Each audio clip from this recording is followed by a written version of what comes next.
And we're going to read jokes. We read jokes. I thought you were going to talk about this thing. We're going to talk about the man. What about the man grate? Is that like a genital cleanser? No! No, my God. What is the man grate, you ask? Okay. Huh? Fine, I didn't, but... You didn't ask. It is 100% made in America. Cast iron grilling grates. Iron.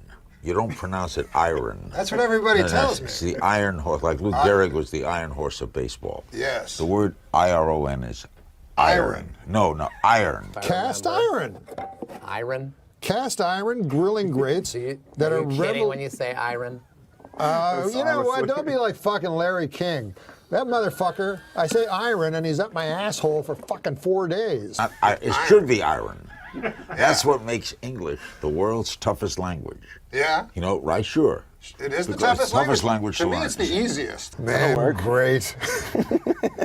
Great. Have you heard of the man grate? Yes, I have. You have? Yeah. Where'd you hear about it? On Adam Carolla's podcast. Wow. Yeah. How about that? Do you have a father? Man grate is the perfect gift for this Father's Day. Is he alive? Yeah. Yeah. 100% made in America. If he was dead, it would have been a really bad moment in the commercial. Your dad's alive? No. Fuck. God damn it. I'm sorry about your dad. That's fine. Your father's dead. But you have children. You are a father. Yes, and I'm not dead. Yes. Maybe you'll give me one and I'll give you use one. Is your mom still alive?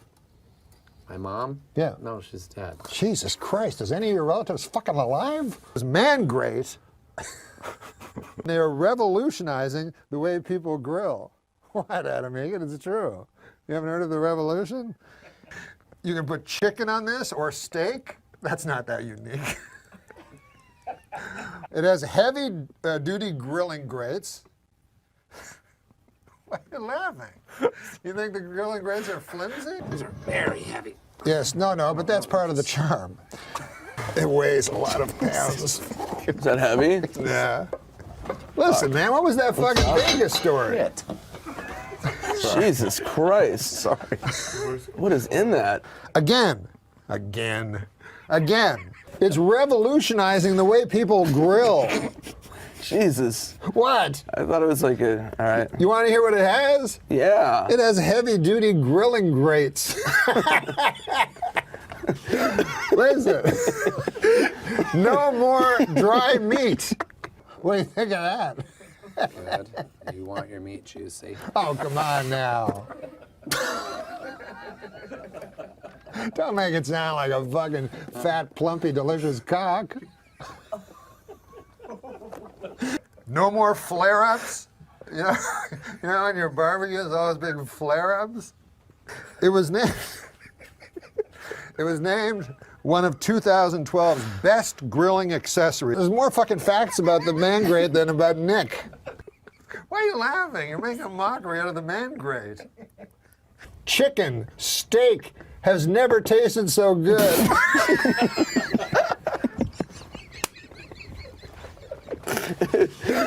Hey, how about this? Each NORM MACDONALD show order comes with a heavy-duty grilling brush. Jesus. You don't want to put that on your not dry meat? Look at that. Those things are dirty. No.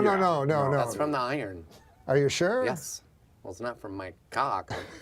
What? I just went to the bathroom. You say cock so much. I'm coming in your butt. Oh my God. Well, listen, man. Hey, Your mouth is my toilet. again. This commercial is like a mini-series. Are you a jingoist? 100% made in America. 100% cast iron. Mangrate.com. Thank you, Andy. That's yours. You just threw your own going away present with contempt to the floor. That was our only sponsor. Bien, you hush. Yeah, now we found out we lost Man Great as a sponsor. And then earlier today, I think we were told legally we can't say we lost them as a sponsor even. Yeah, I think we were still waiting to find out if we were allowed to say that. But anyways, Fuck that it, was who cares? Schwartzen. We lost them. That was Nick Schwartzen that fucked it all up. On the first day of Christmas, my true love sent to me a partridge in a pear tree. Hi, honey. Yeah, I just got it. It's terrific. It looks like some kind of a bird in a tree. Oh, you don't say a partridge, huh? Well, it's great. Well, of course it was a surprise, honey. I was expecting a hat. Well, you know, I have been dropping some broad hints about maybe getting a hat. Oh, no, this is much better. It's like two gifts in one. I mean, I get the partridge, and I get a tree. We now return to 'Twas the Night Before Christmas, as read by Norm MacDonald. 'Twas the night before Christmas. Wait, 'twas? What's 'twas? Is that short for it was? What kind of rush are you in, man? You can't just say it was. Oh, you saved a lot of time there, fella. Oh, don't come at me with that it was stuff. I got things to do. Got to get down to the donut shop. You know, 2 days ago, I was at the donut shop, and I said, hey, donut guy, you got anything warm back there? He says, try the fritters. They were. They were? What does that even mean? They were. You must mean twere. The fritters twere warm. What's that? We're out of time. Oh. I'm fired. Hey, you know O.J. Simpson is a wife-beating murderer, right? Oh, right. Was. 'Twas!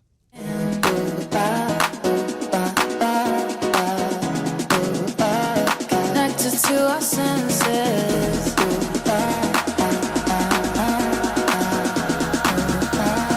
Found a way to let you in. I went once to a commercial. You've been a commercial audition. It's not fake. Oh, right. Anger. That's it. That's right. I went once to a commercial, and it was the script said, hey, Phil, I see I got a Buick. So that was the line, you know. So all night I'm up like fucking nervous, and I'm reading in the mirror like I'm like, hi, Phil. I'm trying to like fucking say some words louder than other words in the script. I'm like, hey, Phil, I say you got a Buick, you know. So then I go there. First of all, my manager used to lie. He'd go like, these guys are big fans of your comedy. They want to meet you. Right. They're big fans. And then I'd show up. There's 4,000 people there. I'm like, they're huge fan. Where am I? He just lied to me, thinking I wouldn't make it worse when I showed up and they weren't big fans. But anyways, I went in and the guy. So I said, hey, he's got one camera on me. I go, hey Phil, I see you got that Buick. And then the guy goes, great, like it's great, like how could that be great? So I go, oh, thanks, man. He goes, but this time, he goes, do it again and just go off the script. He goes, forget the script. Like, there's a script. There's fucking 4 words. I go, okay, I'll ignore the script. He goes, yeah, just go crazy and whatever you want to do. And you're just alone. How crazy can you go? Yeah. So I said, but I just agreed because I was paralyzed. I'm like, yes, okay. Because they think you're Mork from Ork, just because you're a comedian. Yeah. So, right. So then I freaked out. I panicked, and I just said the same words, like real nervous, just to get out. I said, "Hey, I see I got a new Buick, Frank." And then the guy's like, "Huh? Oh, I guess it was good. Bye." And then my buddy, he was a commie too, and I said, "What'd you do?" And he goes, "I fucked the floor." I go, "Well, you probably did the right thing." Because that's what they were looking for, you know, something like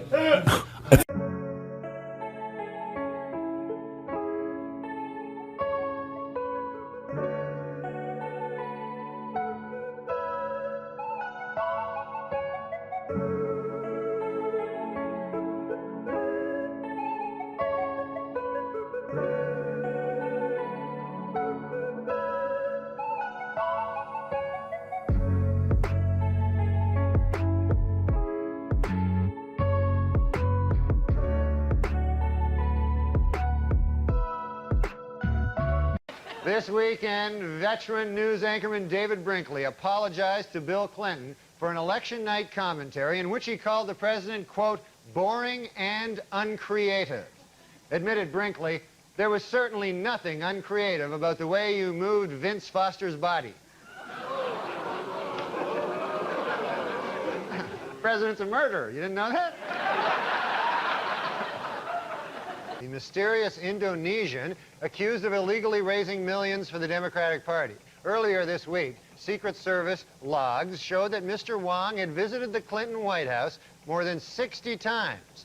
But on Friday, administration spokesman revealed that there are actually 2 John Wongs. Furthermore, they stressed that the John Wong who visited the White House is a different man. He isn't the fundraiser. He's the guy who killed Vince Foster. Rejecting conspiracy theories that President Clinton killed Vince Foster, a report out this week from independent counsel Kenneth Starr has officially concluded that Vince Foster took his own life. Among other things, the report cites evidence that Foster was deeply depressed in the days leading up to his death. Although the report does concede Foster was deeply depressed because President Clinton was trying to murder him.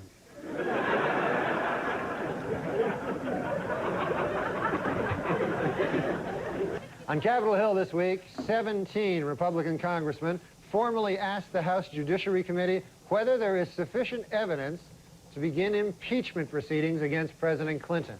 In response, the president said, quote, "Hey, you know who would have the answer to that question? Vince Foster."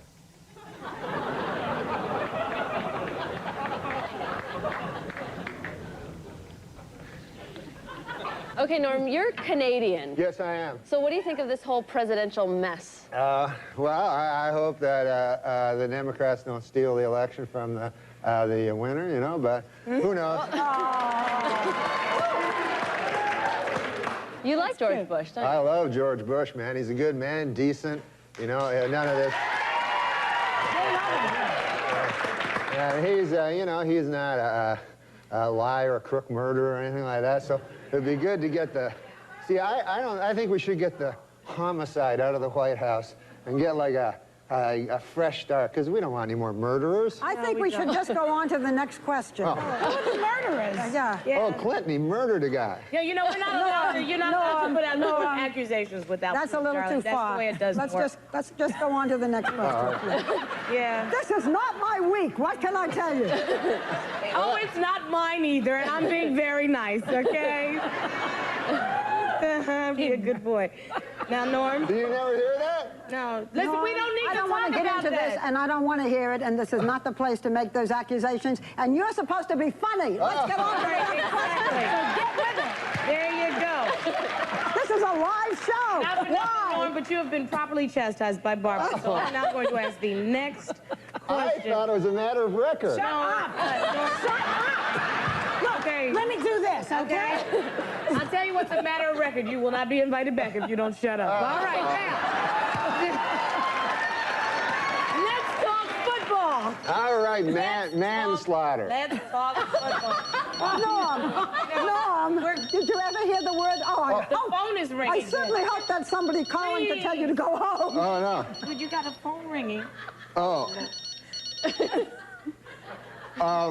Answer the phone. Hello? Oh, yeah. Oh, no. The thing is this. There, you know Matt Strauss? Yeah, the producer. The producer, he told me it would be funny. He said, like, why don't you carry a cell phone on and then let it ring and then pretend like there's a guy on it? Is there anybody on it? No, it's a thing, pretend You know what, Norm? You're a dead man. Here, you talk to him, man. You know what, Barbara? You know what you said about rage at work? Give this man a plate of soup and tell him to shut up. Norm, All right, then. Let's see. Norm. What? Okay, listen, Norm, listen. Not only have you annoyed us, but I've read that you have actually annoyed one of your idols. Who is that? Oh, the great Bill Cosby. Yeah, what'd you do? Oh, my God, I love that guy. He's my hero, you know, just like you, maybe George, or Bill Clinton would be your hero. I love. There's no stopping you, is there? No, I seem to like Bill Clinton. There really, and this man leads into our show on Friday night. I know. It's all right, his career's over after this anyway. Who cares? Go ahead, Norm. No, Bill Clinton, who's a great man, obviously. Well, you know, everybody has their opinions, right? Mm-hmm. Are you moving along? No, You're Bill going to get to the point. Cosby. Bill Cosby. Oh, Cosby. Oh, God. Cosby. What's in Cosby. that coffee? What are you drinking in there? Now, Bill Cosby is a great man, first Okay. of all. There has never been any accusations toward Bill Cosby about Will you just tell us what you did by Bill Cosby? Oh, I met him. I opened for him at a club, and he was a great man, you know. He's my hero of all time. You know how funny Bill Cosby is, Yeah, right? so I'll get to the point. I'm going past menopause. Make the point. Let's go. Not everything has a point. We are learning that, okay? All right, Norm, you want to finish the story, or shall I ask you the next thing? Well, the Bill Cosby thing is this. Dear God. I met Bill Cosby. We're all fans of Bill Cosby, right, Barbara? Yeah. What? Yes. Why don't we talk about the millionaire? Oh, yeah, you know what? Tonight, Norm and I... Please. I like Bill Cosby.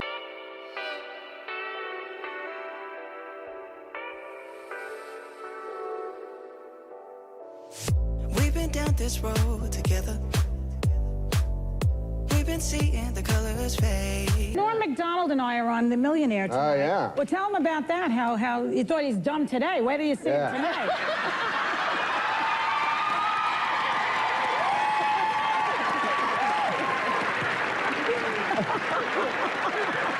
Come on, Norm.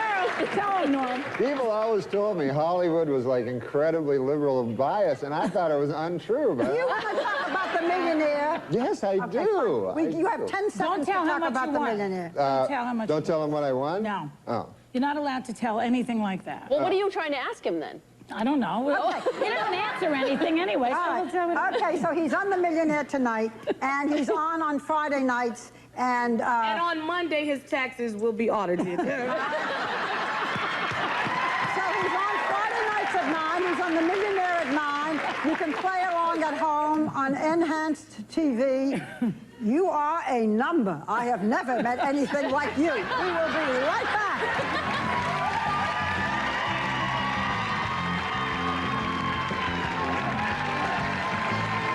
I'm Clara Turley.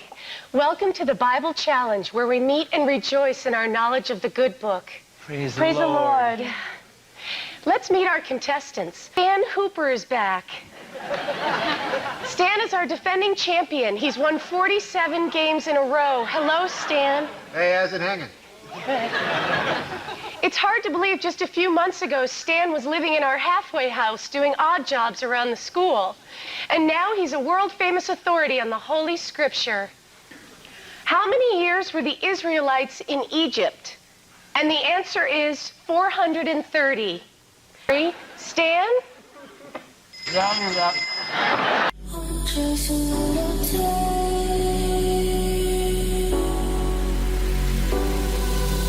Coming downstairs, just a little space to help my friends take place. God bless Ruth. God bless Ruth. God bless Ruth. She was named after the biblical figure Ruth, which covers both of our religions. Thank you. The book of Ruth was in the Old Testament. The book of Ruth? Is that really a book? You're not familiar with the book of Ruth? No. Do you know the book of Ruth? No, but every time you talk about Ruth, you always refer to the chapter of Jonah. Oh, that's true, yeah. The whale. Yeah, that's my little joke. And it's not a whale, it's a big fish. One time, Michael Richards, this was before the catastrophe. Yeah. And he said, I'm going to go across the country. He would walk on stage and fall and hit it, and the funniest thing I've ever seen. And then he'd start talking about the Bible. And then he said to me, he goes, I'm going to go around the country. Do you think a man could live inside a whale? I go, I don't, you shouldn't start talking about that. Jonah? Yeah, it wasn't really a whale. It was referred to as a big fish, and then people thought That's less whale. offensive. I don't even think a whale's a fish, is it, Steve O'Donnell? It's a mammal. It's a mammal. Yeah. What is a mammal? What's a seal? But a seal, though, does it just hang around the how does it get up? How do they get up on those buoys? It's a shimmy. They're shimmy. They must be just pure muscle, the way Ruth's pure spite. Yeah. All right. Pure blubber. Okay, you know. No, what? What's your favorite religious movie? I loved Passion of the Christ. Did you? Although I will say I thought it was very anti-Semitic, because every Jew looked like fucking Lovitz. You know what I mean? They're all like, hook noses and stuff. So I could see the anti-Semitism. But what I liked was the incredible violence. But you know what was strange? Did they ask them, did you kill Jesus? No. Of course, David Brenner was the biggest comic ever to come out of Philadelphia. Well, that's, again, and he just passed away, and we should talk about him. He's probably watching from, actually probably from down below, getting raped by the devil. Well, I mean, that guy had some sins that he died with, but whatever. No, I'm just saying. No, I'm saying David Brenner led a life that made Sodom and Gomorrah seem like Burbank. I disagree. I don't think the Bible joke is brave at all. I think if you're going to take on an entire religion, you should maybe know what you're talking about. J.K. Rowling is a Christian, and J.K. Rowling famously said that if you're familiar with the scriptures, you could easily guess the ending of her book. Huh? Okay. Thank you from Norm. This would mean so much to be recognized for what's so important to him, which is comedy. He would never even hurt a bug. He would capture and release a bug, so helping any animal meant so much to him. So please be kind to everyone and every being. Thank you so much. I just wanted to say that my father loved dogs, and he loved the second annual HCA Award. Look at this. There we go. Looks almost like a dog. It is a dog. It's a dog? Yeah, his name is Pizza. Pizza. Well, you have a dog. I never thought of a dog as a zoo animal. Oh, we have a lot of animals there. Well, what can you tell us about the dog? Well, the dog is a subspecies of the gray wolf. Oh, gray wolf. Do you have any gray wolves? Oh, we have so many gray wolves. Oh, well, bring them in. Where are they? They're back at the zoo. They're at the zoo. Far too dangerous. I hope this thing doesn't attack me, whatever it is. All right, I think you guys. Let's see what it is. What is this? Looks like a dog. It is. It's another fucking cock-sucking dog. I knew it. Anyways, well, this is a cutie. What's this girl's name? This is Arnett. Arnett. She's very special. Did you know that dogs are a subspecies of the gray wolf? Yeah, I fucking knew that. Everything's expensive. Everything costs money there, you know. I went to buy a dog. I couldn't believe how much these dogs cost. Salesman in a store trying to sell me the most expensive dog in a store, you know. Big $600 dog. Big pit bull, $600, you know. And I was looking to pay, you know, maybe a buck, something like that, you know, maybe $2, something like that, you know. But I was going, hey, don't you got a bargain dog around the joint here? Any kind of a dog of the week going on this week? A big bin of dogs maybe that I could pull something out of there? But this guy goes, no, he says, why don't you buy this pit bull? He says, this kind of expensive dog, but he goes, this will protect your valuables, this dog. You know? And, you know, I don't have any very valuable, you know, I don't own a lot of stuff there, you know. I buy the pit bull, that would be the most valuable thing I own, right? I'd have to buy something to protect it then, you know. I'd be out shopping for Wolverines the next day there. Show me something in a timber wolf, my good man. I'd be saying to some good man there. No, you don't want a dog like that, man. I want a dog do things for me, you know. Fetch my slippers. That's the joy of having a dog, you know. Pitbull won't do that stuff. Go, hey, Pitbull, fetch my slippers. Pitbull go, hey, I could kill you, pal. I'm a Pitbull. Don't you read the papers or anything? I kill. That's all I don't fetch. I fetch people. That's all I fetch. I can fetch you a guy. That's the best I could do there. And maybe you're wearing some slippers. How'd that be? When I was young, no such thing as a pit bull. When I was a kid, it was the meanest dog around, the Doberman dog, you know? And they'd kill you, too. They'd rip your throat out just the same, you know? But not fast like a pit bull, eh? A Doberman always give you a little head start there, you know?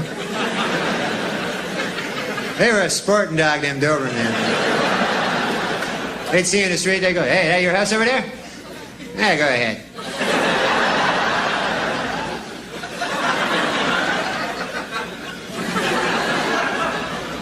Then they soar through the air and rip your throat out. And do a flip, you know, and you'd be impressed, even though you're dead, you know. Man, look at that flip. But I don't want it. You don't see Dobermans around anymore. You ever notice that? Pit bulls now, they got all the work and everything. All the domestic security jobs go to the pit bulls, and man, a Doberman's like the forgotten dog now, you know? Once in a while you see him on a park bench with a frisbee there, you know? I used to be somebody. I'm a Doberman. Got a buck? Buck for the Doberman? So I don't get any of those killer dogs, you know? I always buy a dog. When I'm buying a dog, I think to myself, I go, hey, if this dog goes berserk, could I take him? I got a nice wiener dog. I got one of them wiener dogs. Wiener dog can't rip your throat out or anything like that, you know? Unless you're lying down, you know. You have to be lying down sleeping there, you know, and a wiener dog sneak up late at night, start nibbling at your throat there. Maybe by daybreak he's got a hold of a vein there, he's pulling out a vein there. You know, you wake up, oh, get away from me, you wiener dog. The hell you think you are, a pit bull or something there? Get my vein back there.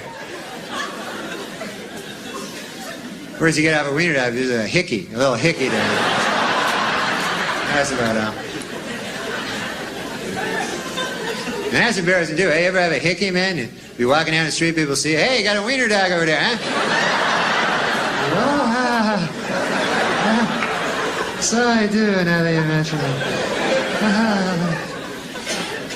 it. Well, a beef-flavored water for dog hit stores this week, and dogs are eagerly anticipating the arrival next month of the newest water flavor, other dogs' asses.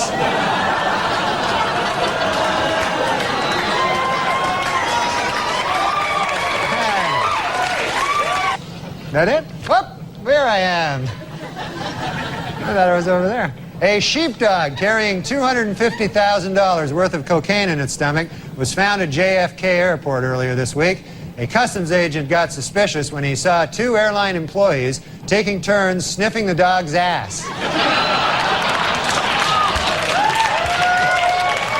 And in California, a new restaurant has opened exclusively for dogs. Their specialty? A fried chicken dinner, said to be scrotum-licking good.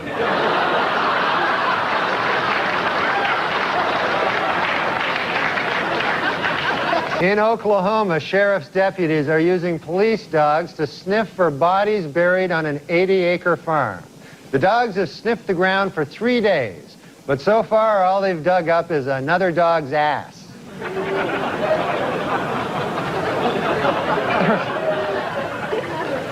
In Topeka, Kansas, the fire department is now using a new weapon to fight arson. A black Labrador trained to sniff out chemicals used in setting fires. Although it should be noted, if this dog is correct, the culprit in every arson fire this month is some other dog's ass.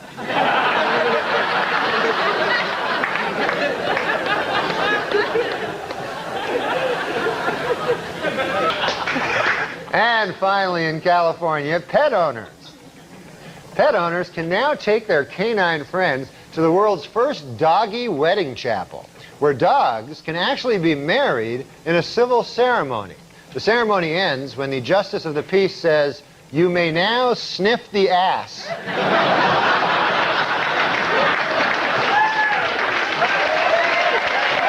Well, now there is finally a matchmaking service for dogs. At Happy Animals, matchmakers guarantee to find your dog a perfect mate based on height, weight, age, and breed. So far, the dog dating service has had a 100% success rate because, according to its founders, any dog will have sex with any other dog.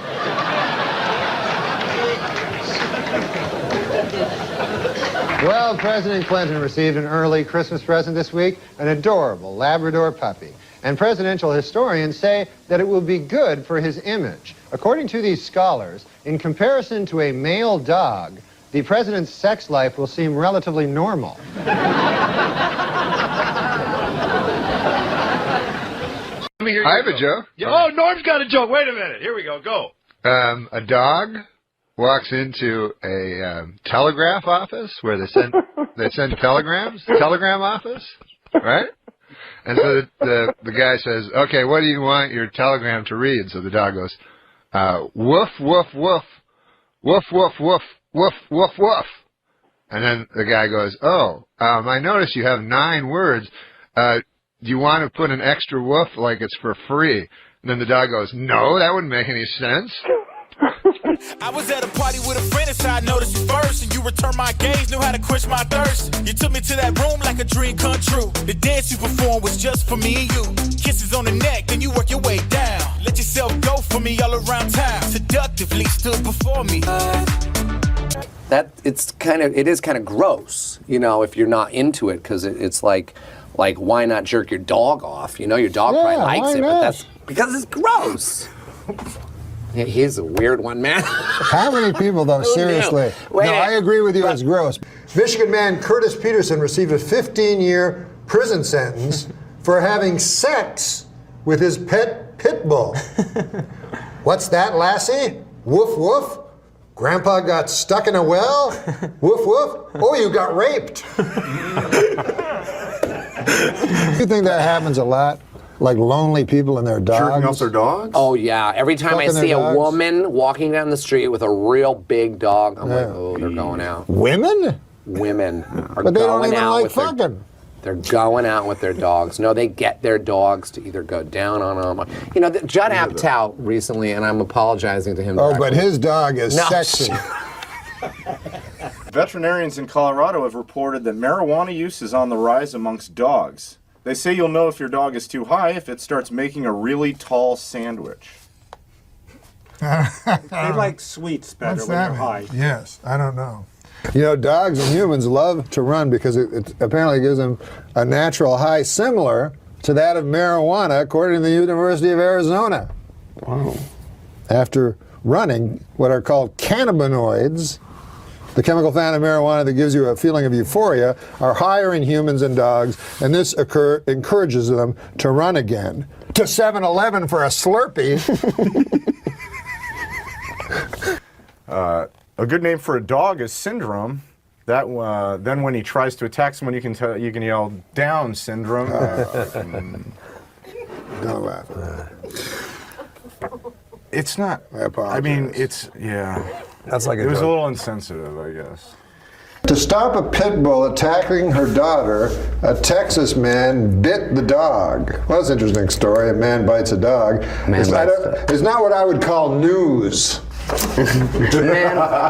Man bites dog? Yeah. Used to be dog bites man, right? Yeah. Is that the joke? Yeah. I don't get this. I don't get it, really. Do you write these for real? Sure, junkyard dogs are mean, but the meanest dogs are generally found guarding concentration camps. And it says here, there's a note, early versions of the Jim Croce's 1973 smash hit Big Bad Leroy Brown. Do you remember that song? Tell the people about Ben. No, do you know what you just said? It Did you have included. any idea what you just read? This says. No, did you have any idea what you just read? That it was an junkyard dogs. anti-Semitic joke about the concentration camps. No. Oh, Not what do you mean? anti-Semitic at all. No, it's Semitic? No. Well, you know, I know what the problem is. Did you write it? I didn't write that. Who wrote it? They use the meanest dogs. I don't know who wrote it, but I think the problem is that some people might not know what the concentration camps are. So concentration camps were found in Poland. Oh my God! What? Almighty. Oh my God! Concentration camps. Please get my nurse. I swear to God, get her in here right now and I'm reel trying me to away. explain to the folks who know. Did you have too much salt? You know what? This is your first show, and these are the. Well, I don't want to bring up the systemic, extermination attempt against the Jewry of Europe, but this says on this piece of paper that Bad Leroy Brown initially included the line meaner than a concentration camp dog, but Croce decided it was unpleasant to the ear. And it was also offensive to Jews, gypsies, and homosexuals. Little did it matter, Croce would be dead within.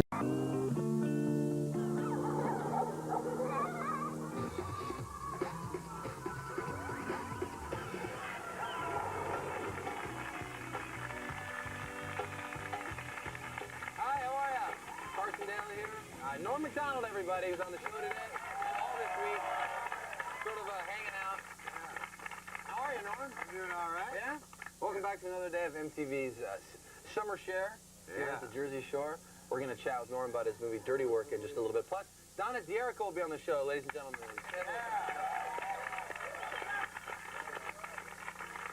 Donna D'Erico's on the show. Also, Lori, our chef today. We're having a little barbecue on the show. You know why? Because you got to eat, right, Lori? Right. Lori, talk right to that microphone. Oh. Do you have any cooking experience? Yeah, lots. Yeah, what do we got going here? You want to get a shot of, what are you cooking us?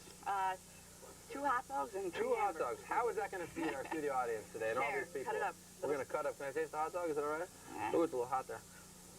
How's that wiener? You need to work on that one, Lori. This is cool, isn't it? Do you ever use this thing? It's kind of like a chef's condom. It's kind of weird, huh? You want that back? Yeah. No, let's go have a seat. There we go. Okay. We can hang out. Let's go over here. And chat. We had our first night at Seaside Heights last night. Yeah, that was great. Drinking that beer. Yeah. Oh my God. Norm and I got to go out last night. Yeah. There's a place called the, what's the name of that? Yakety Yak Cafe? Yeah, Yakety You guys Yak. know that place here? That was It's fun. like a nightclub for senior citizens. Really, seriously. They'd play like Islands in the Stream. Remember that when that came on? That was crazy. You had a lot of the ladies last. Oh, let me tell you, man. I told you that one was a dude. I told you, man. I warned you. I know. I was a little upset we're having the barbecue today after that experience, too.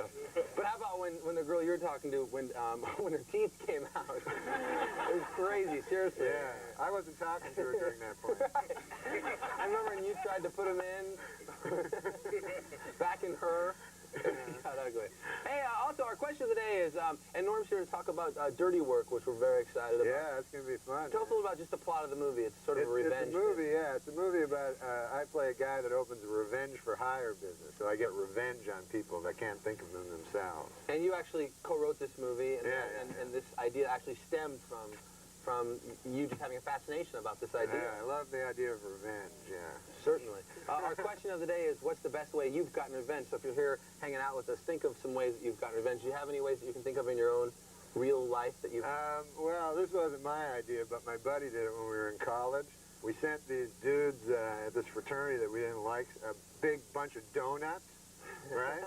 And then they ate the donuts, and then underneath the donuts we had a Polaroid of me and my buddy with the donuts on our...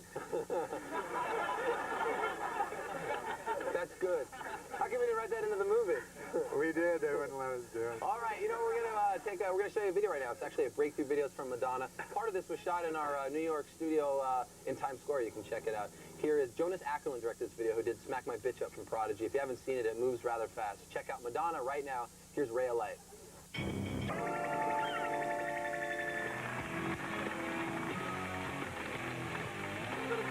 how are you? Welcome back to the show. Carson Daly here. Norm MacDonald, our guest today, star of Dirty Work, a movie that everybody in America has to go see at least once. That's what we're asking. Yeah. We're not asking a lot. Just go and check out Norm's movie. It's very funny. We're going to talk about it in just a little bit.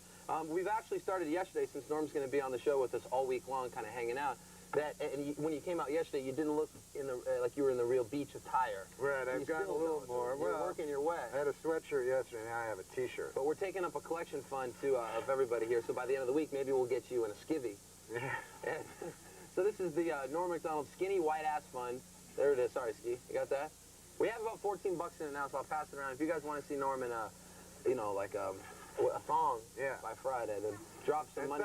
Some of the ladies put some money in, too. Put money in there, for Christ's sake. Stop taking the money.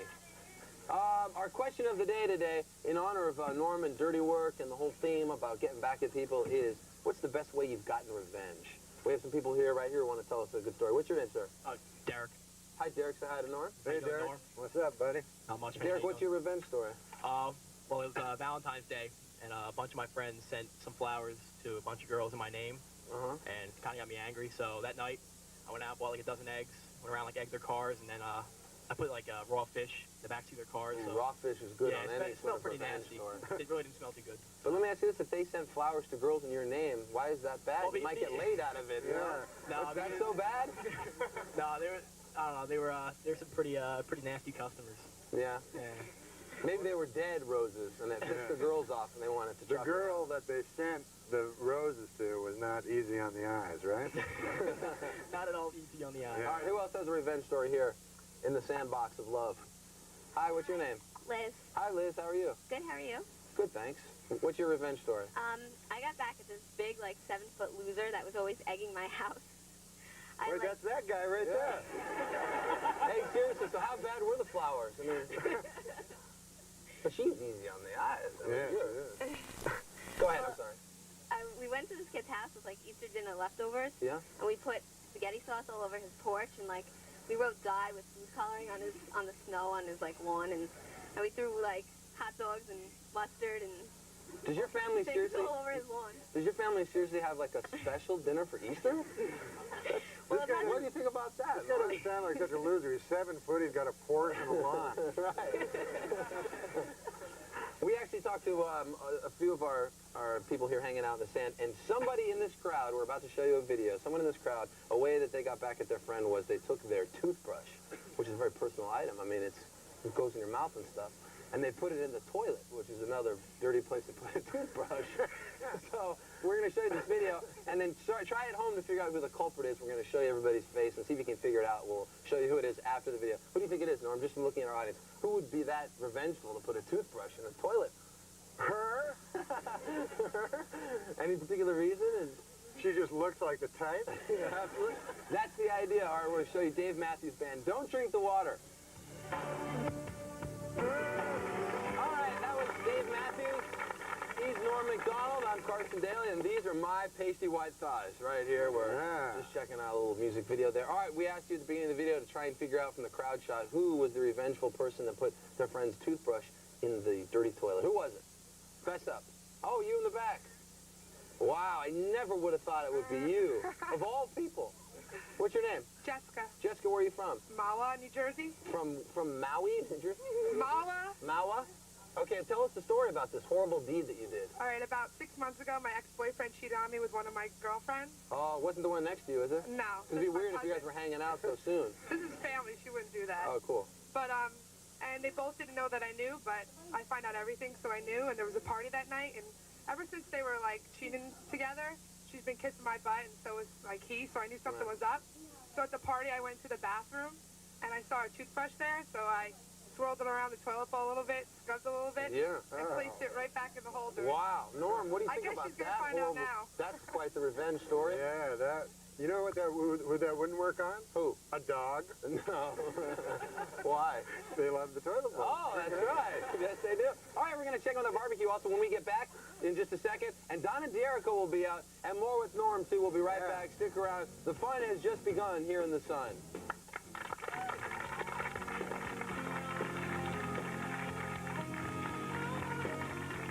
Hi guys, you're gonna be coming up next. Listen, I've been working on a little tune. What do you think? Shout at the devil!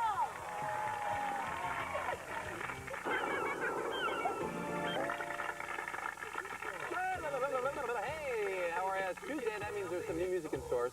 Part of the grassroots movement from the Bronx, and it's happening. Norm MacDonald, everybody, hanging out with us.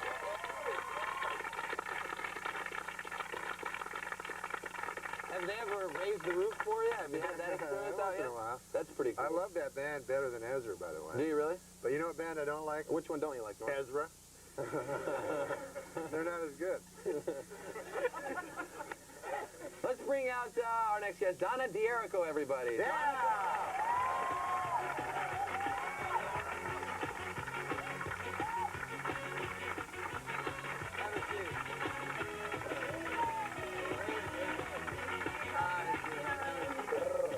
This is cold, man. Norm MacDonald, Donna D'Erico. Do you guys know each other? Like, do you hang out or like... Me and Donna? Yeah, once in a while, you know. we both live in Malibu. Oh, do you both? Oh, you live there as well? Yeah, well, she does. Oh. No, this is good. We have a whole new question today for me. Go ahead. Donna, how are you? Oh, good. Everything's going awesome. Oh, it's hot out here. It is a little warm. Yeah. Except right when you said that, a cloud came right over the sun. Isn't that horrible? Yeah. Donna, are you enjoying Seaside Heights, New Jersey? Have you spent any time out here? I just got here a little while ago, a few days ago, and it's been awesome. All the people are really cool here, and we're shooting a new show, my new show. I saw it last night. Prima Donna. Prima Donna. Yeah. Tell us a little about the show. It's going to be... it's going to be like the best of everything on the Jersey Shore, like, you know, the best restaurants, the best tattoos, the best body You had the body piercing tattoo last night. Yes, sir, yeah, that's right. And met a lot of cool people. We're going to have some drop by guests. You know, maybe we'll have some worse stuff too, like, you know, the worst hairy back. Yeah. Right? And she looks at Norm. I got a hairy back. He's got a hairy white ass we're trying to see by Friday, too. Let's pass this thing around one more time. Donna slipped 100 in there earlier. Norm, what do you think? Do you think that maybe we come up with some suggestions for other things we can do for Prima Donna for the show? Oh, for the show? Yeah, some like best of ideas. Can you think of any? Well, let's go to the audience. Maybe the audience has some people. Ideas. To the people. All right, we're going to do that right. Actually, we're going to show you a video during Tori Amos's video for Spark. Yeah, the people they'll speak up and maybe we'll come up with some ideas for your show. But we're glad that you're here and the show looks very good. Enjoy the sun and enjoy Tori Amos. Here it is. We're going to take, you want to eat? We have a barbecue going. Yeah, I'm hungry. Lori, can you hook up Donna a little something? Do you eat meat? Yeah. Are you vegetarian? Yeah. All right. Yeah. Okay, cool. The meat's been on the grill for like an hour. They're small leather belts now, but we'll try and get you a little something. Norm, you hungry? Yeah, you got any cheese, barbecue cheese? Yeah, I think Ooh, we do. yum. Oh, sorry.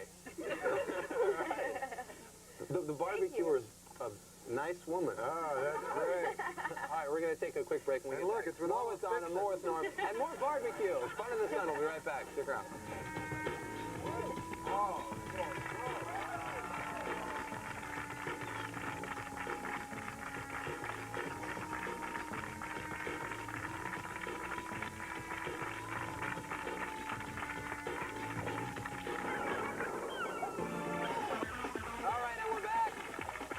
Jericho's hanging out by the barbecue.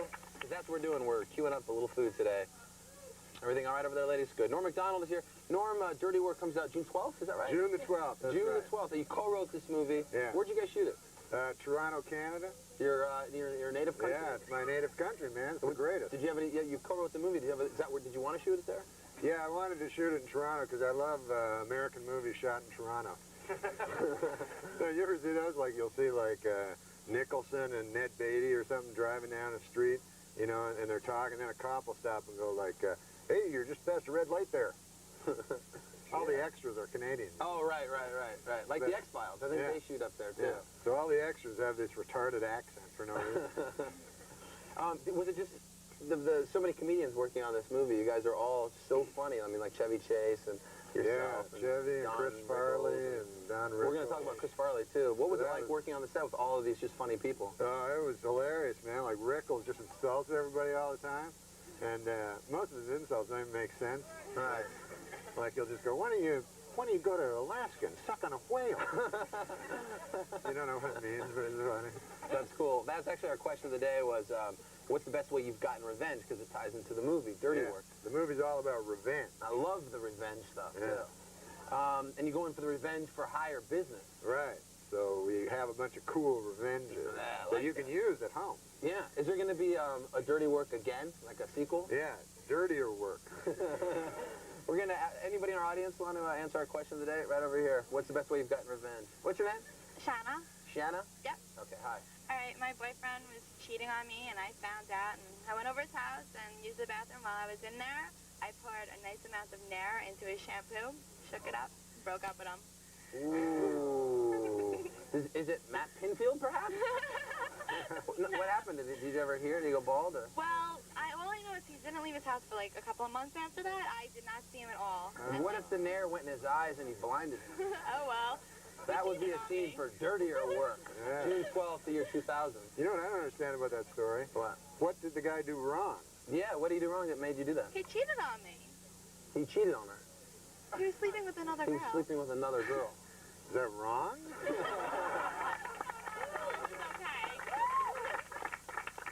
All right, who's next? Who has a best revenge story? Oh, right here. Hi, what's your name? Carol. Hi, Carol. Norm, say hello. Hi, Carol. Carol, Norm. What's your revenge story?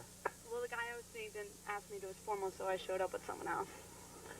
You were seeing him and he didn't, how come he, now why wouldn't he ask you? Because I ended up not taking him to mine, because he didn't call me back one So day. he was actually getting revenge on you, and you got revenge on the fact that he was getting revenge on you. Yeah. You got to get out Makes of this some sense. cycle. It can only lead to murder, suicide. Donna, do you have a revenge story? Anything? No, but I have somebody I'd like to get revenge on. And this girl named Kristen in the 7th grade, she called me Acorns. Why acorns? I was going through puberty. Really? Oh my God. Wow. You know, that trick with the toilet toothbrush might be a good one for her. Now it's like a giant oak tree. That's right. Don't forget, Prima Donna, our brand new show here from MTV Summer Show, you can check out tomorrow night for sure, and then be sure and check it out all summer long. Again, we're very happy to have you here. We're going to show you a video right now from Sparkle, which is featuring R. Kelly. And during the video, one member of our audience right here on the beach told us another revenge story, and it was that they were so upset with their friend, they got real pissed off, and so they put laxatives on top of a pizza. Oh. And normally it's stuff like pepperoni, but in this case it was laxatives, which you have no control over your bladder if you don't know how. Have you ever had a laxative? I actually order it on my pizza. That's amazing. You pay a little extra, but you know. All right, let's check out that video and we'll show you the faces. You figure out who the culprit is, and we'll tell you after the video's done. Here's Sparkle. Wow. Norm just confirmed it. We're going back out chasing skirts tonight, right, Norm? Yeah, skirts. All right. Hey, where's Donna, by the way? Where's Donna? Oh, she's not here. She left. Oh. Be sure and watch Donna's new show, Prima Donna, MTV Summer Show, too. It's on tomorrow night at 7:30. Check it out. Thank you to Donna for stopping by. But who was the person who put X-Lax on a pizza? Who had that story? Right there. What's your name, sir? George. Hi, George. Yeah, a bunch of guys. There's actually two groups. These guys were just being jerks for a long time. And basically to get back, it was a sausage piece, so you just kind of crush some laxatives on it, do it to him. One guy actually ate the whole thing. He didn't, the whole pizza? Yeah. What a pig. He was like happy we gave him free pizza. So, you know. Were you around for the action? Oh, and I have to say, I'm sitting here and telling you about the X-Lax, and I'm like, it makes your bowels go nuts. I mean, I said bladder. You said bladder, yeah. But what an idiot I am, and he didn't say anything. Well, I didn't want to, you know, you're the host. I'm no host. Anyway, that's a good story. So what happened? Did you ever hear that they sat on the can for 6 days? I don't know. Just that one guy ate the whole pizza, and yeah, I don't really. I have a friend that's a bartender, and he, when someone doesn't tip him, like if he gets stiff, or if somebody's being a jerk when they go to the bathroom, he'll take Visine and drop like 2 drops of Visine in a drink, and it like kills them. It's really bad. I mean, it does. It's the same type of thing with the laxatives. Yeah, your bowels are shit. All right, we're going to take a quick break. When we get back, we're going to eat our barbecue. Stick around, and more with Norm MacDonald when we get back. It kills you.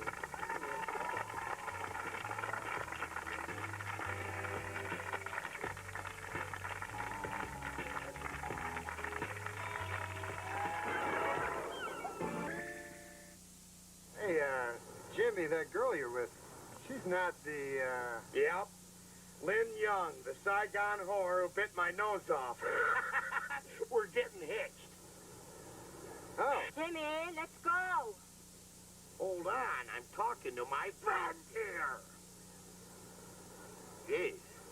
Sometimes you gotta remind the hen who the rooster is. Well, good luck to you, Jimmy. Okay, Mitch, stay around. Blah, blah, blah, blah. When I say let's go, you go. Yeah? Time you shut your case hole, Yoko. Women.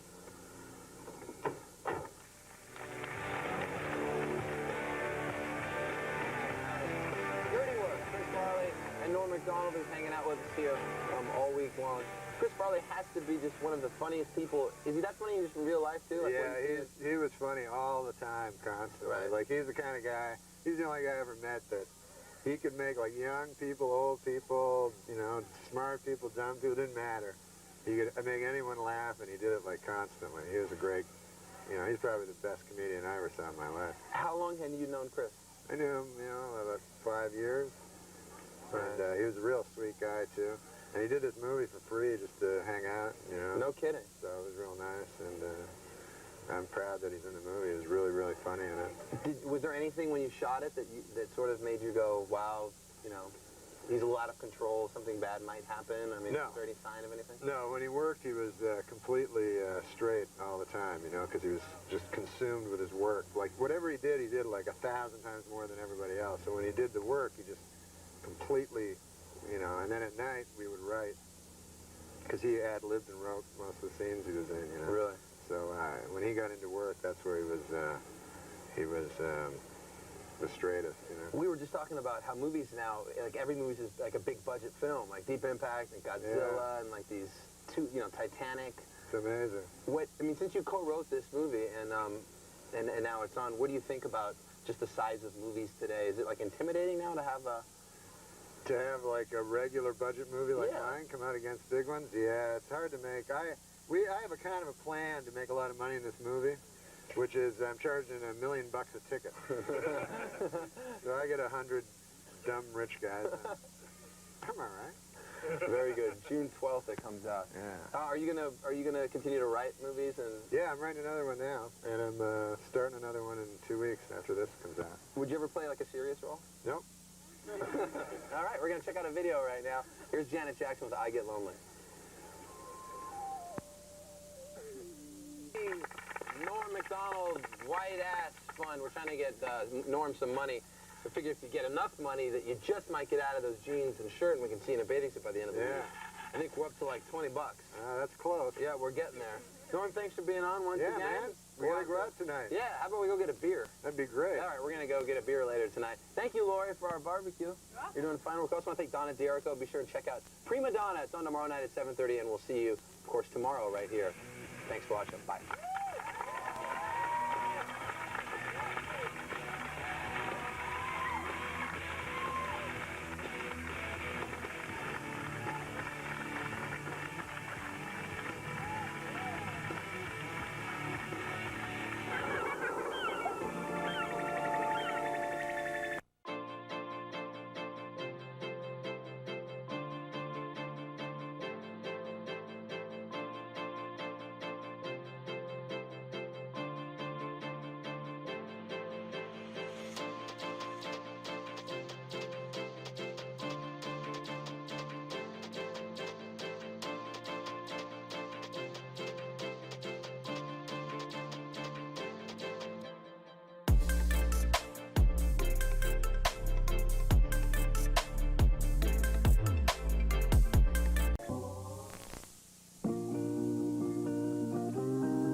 Norm MacDonald is here, everybody. We're very excited. We're going to be talking about his new movie, Dirty Work. Yeah, Dirty Work. It's a huge movie, and I'm going to make a bold statement right now, Norm, if you allow me to do so. I'm going to go out on a limb and say this movie is going to make $475 billion. It's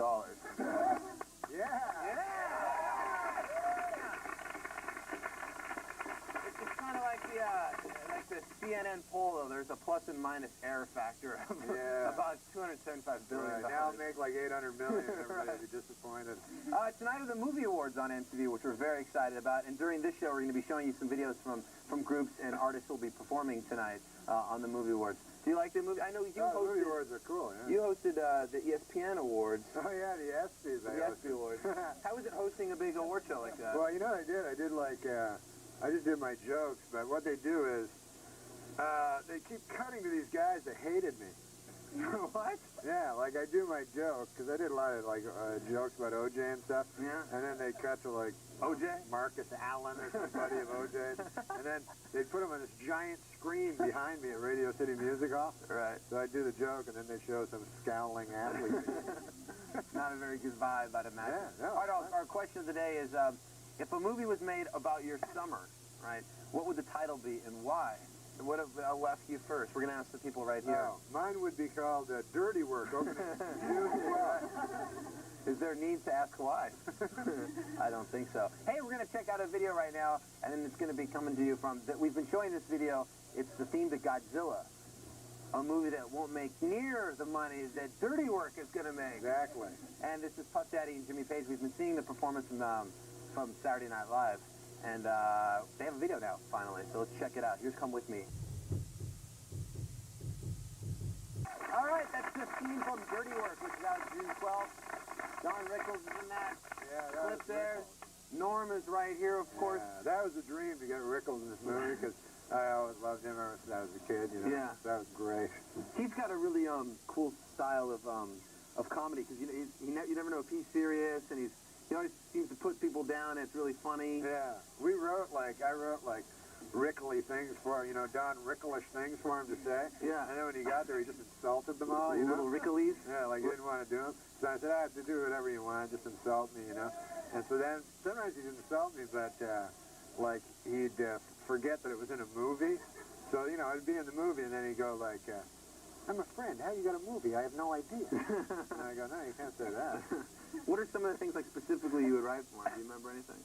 We wrote this one thing where he goes, but he hated it. But we said, you know, he's insulting this big fat guy. And then we go, Baskin-Robbins phoned the other day, and they said they're down to 8 flavors. They're big. And that's why, he's right. You're right. He just made up his own stuff, you know, we just let him do whatever he wanted. That's funny. It's like you write all the stuff for him, and then he gets on and ends up probably just improvising. Yeah, was a lot of the movie improvised?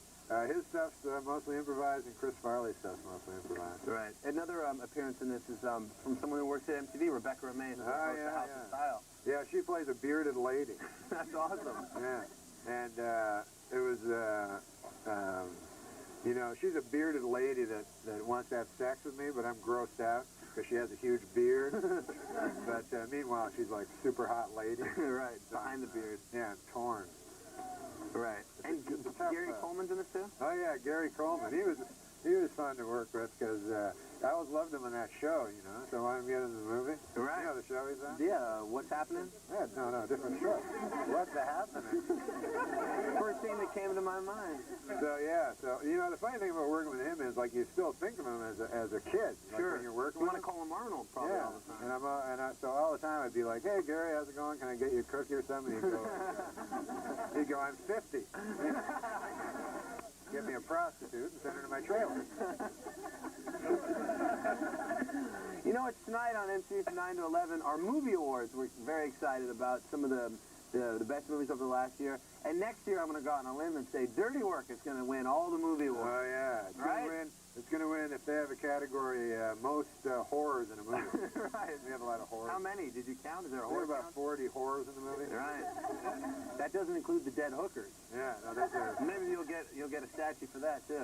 Yeah. The movie awards are being hosted by Samuel L. Jackson. The show's tonight again from 9 to 11. You want to check it out. We're showing you some videos from people performing, one of which we're going to show you right now, and this is Will Smith. Here's someone who has a huge career from television. Right. To dance, getting jiggy with it. He's also in movies. Yeah. He hosted our movie awards 4 years ago. What's that? Yeah, he's presenting the show. He's not going to be singing. He said Samuel Jackson was hosting. I said Samuel Jackson was going to be hosting. But that's another story. So we're going to show you this thing right now. It's sort of everything you ever wanted to know about Will Smith, and then we're going to show you the video for Just the Two of Us, which he wrote about his son Trey. So get your dose of Will Smith.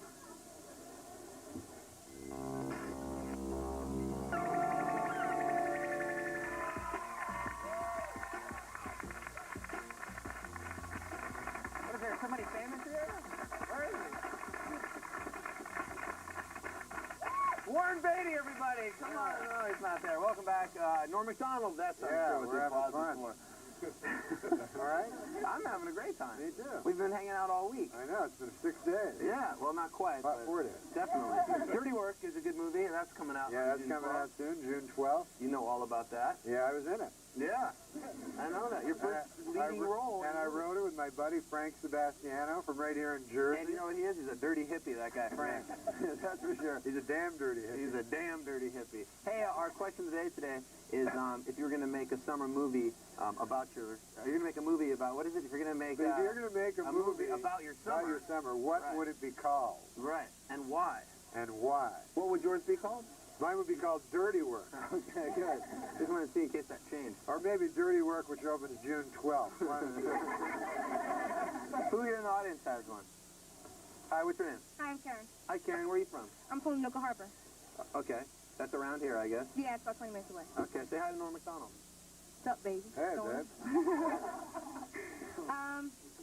My movie would be called Ass Wipe. Ass Wipe Yes, would be the name of your movie about your summer. My whole summer, what I do, I'm a nursing assistant, and speaking of dirty work, you have no idea what I see. I mean, just the title Ass Wipe says it all. And You have to wipe people. Oh, we have to. Seriously. Wipe them, change them, diaper them. Little wax babies powder. and stuff? Oh, yeah. And nobody is under 80 years old. Yeah. Oh, they're not little babies. Well, technically, yes, they are babies. They must be actors. Oh, no, I didn't mean that. Because you're not an actor. You're like, right. Okay. But you know we're on what? the same side of the fence. Yeah, okay. It's very rewarding, though. It's a very good job. Yeah, no, I think very that's... rewarding, because if we didn't do it, nobody else would. And Yeah.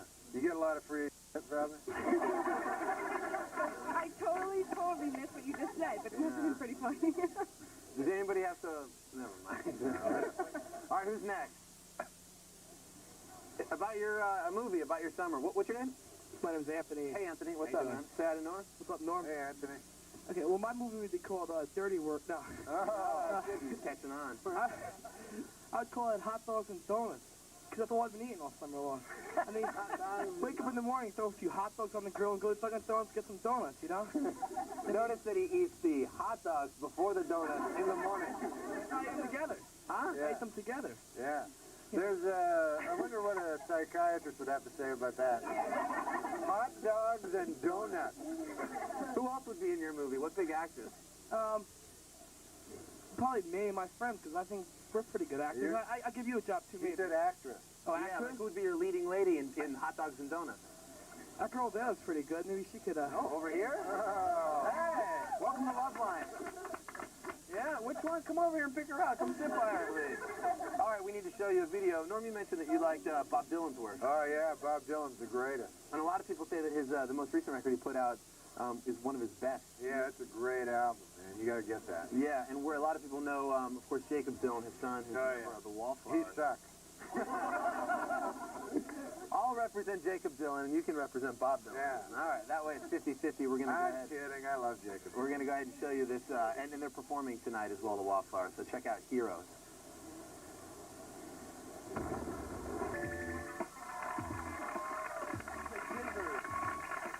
Hi, are we back? Yeah. Norm and I were just chatting about how psycho my mom is at Thanksgiving for putting the gizzards in the gravy, the dressing. Yeah. And it's, you know, like, Mom, you're dumping in like the liver and the heart. That's the gravy. I mean, symbolically, it's atop the food. She could never explain why. Oh, man. Anyway, moving on. Did you ever have that problem at Thanksgiving? Did you ever understand that stuff's in the gravy? I find it odd that a lady would have her hand up a bird. All right, Norm is here. We're talking about Dirty Work, his new movie that opens June 12th. Oh, yeah, Dirty Work. We've have some people here hanging out with us. We thought it'd be a good idea for you to get to know our audience just a little bit better. So we asked during the commercial a couple of our people here to write down on a card their name, their most embarrassing moment, something they've never told a friend, and their nickname. Yeah. So we're gonna. I have them here on the card. What do you got? So let's start with an embarrassing moment. Now, who is this now? First. This is Dina Stevens. Dina, where are you? Right over There she there. is. Hot pink. Yeah. Does that glow in the dark? Oh, it'd be cool if it did. So Dina, why don't you tell us about your most embarrassing moment? I brought this guy home that I like, Yeah, yeah. and my grandmother was sitting at the table and started talking to him and stuff, and her teeth fell out. Oh, that happened to Norm and I drinking beer a couple nights ago. That's embarrassing. Yeah, but you know what? With guys, they'll still have sex with you anyway. You, not your grandmother, of course. All right, moving on. All right, now the next one. So this, we've already done the embarrassing moment. So now, something a friend. What was the category? Something you've never told a friend. Something you've never told a And friend. who is it, first of all? It's Colleen Murray. Colleen, where are you? Yeah. There's Colleen. Colleen? Hi, Colleen. Oh, sitting down over there. Hi, Colleen. Hi, how are you? Okay, good. Something that Colleen has never told a friend. Yeah. I never told my friend that she's really, really annoying and that I really can't stand her. Really? Is she here today? Because we get huge ratings if you got spots. She really would. Yeah. If she's not here? Nah, she's just really obnoxious and... But you maintain this fictitious relationship? Well, or? you know, she's not like a really good friend, but when I'm like hanging out with her, I just like, I don't know, I sit there and like roll my eyes all the time, but I feel mean if I said something to her. Yeah, Colleen, is I it? understand that. Do you? No, you know, like a lot of times you hang out with people you don't like, and you treat them nicer because you feel guilty because you hate them. I don't know why, but I do that all the time. Colleen, do you want to like, why don't you look into the camera and say who it is and Yeah. smash. Yeah. Come on. I don't want to hurt You'll feel anyone's better. feelings. Yeah. No, but she's not here. She's not. You'll win us over. No, you don't want to do it? Is it Mariah Carey? All right, we'll move on. Okay, so the next one, we've already covered the most embarrassing moment and things you never tell your friends. So this is the nickname, right? The nickname, sure. Do you have a nickname, Norm? A nickname? Yeah. No, I don't. Do you? No. Okay. Then we'll go to Jerry. Jerry, where's Jerry? What's Hey. up, Jerry? Pass the microphone over there. How you doing today? What's up, man? You from here? I'm from Browns Mills. Oh, cool. All right, nickname. So it's embarrassing nickname. Is that the category? Yeah, that's one of the things. What is and remember, the dollar values are double. Holding cars. I don't know. What's the nickname? Read it. What? Oh, what's your nickname? Yeah, you want me to say it? Sure. It looks like Jurina Fishhead. That's right. That's right. Is that right? Yes. And then it says drag name. Yes. Last year, my bunch of my friends subbed me that name when I went out to Philadelphia in drag. Yeah. They said that I looked like a huge fish. You look like a huge fish? Yeah. Yeah? So my name is Jerry, so they just Jurina Fishhead. Really? Now, wait a second now. Well, you went in drag? You dressed up as a lady? Yes, I did. And went to Philadelphia? Yes, I did. And all your friends could think of calling you with Fishhead?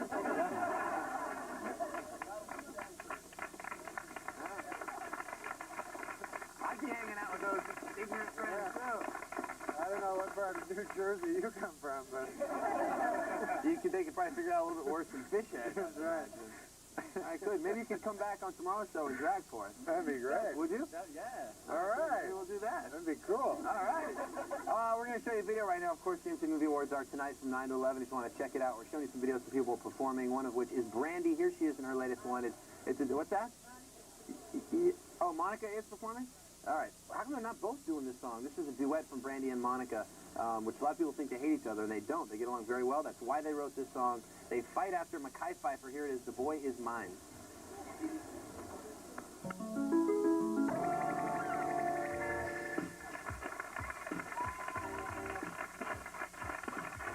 Hi, how are you?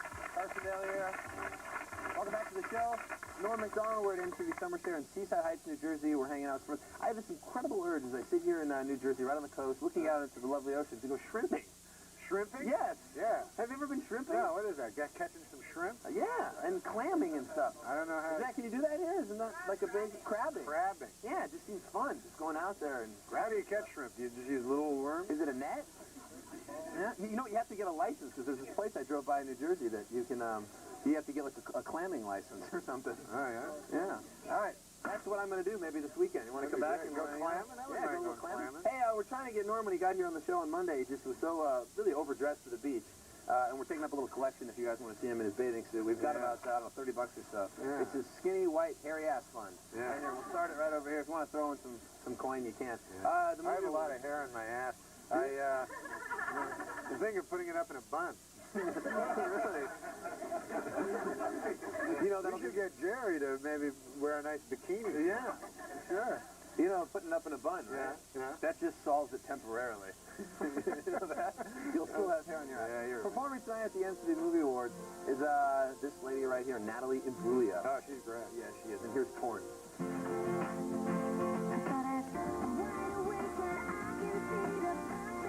Natalie Imbruglia, check her out tonight, 9 o'clock MTV Movie Awards hosted by Samuel L. Jackson. Norm MacDonald's to my left. We're sitting on the porch, and we've now collected a total of $40. $40 even in the Norm MacDonald. We want to see this skinny, white, hairy, sometimes in a bun ass tomorrow on the show.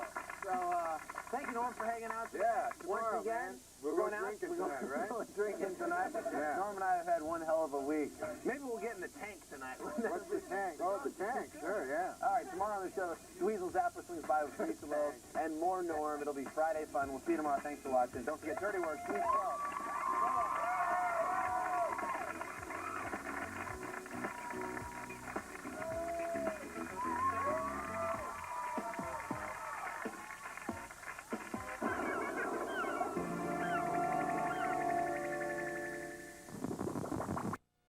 Did you have Alec Baldwin? You must have. Oh, yeah, every season, pretty much.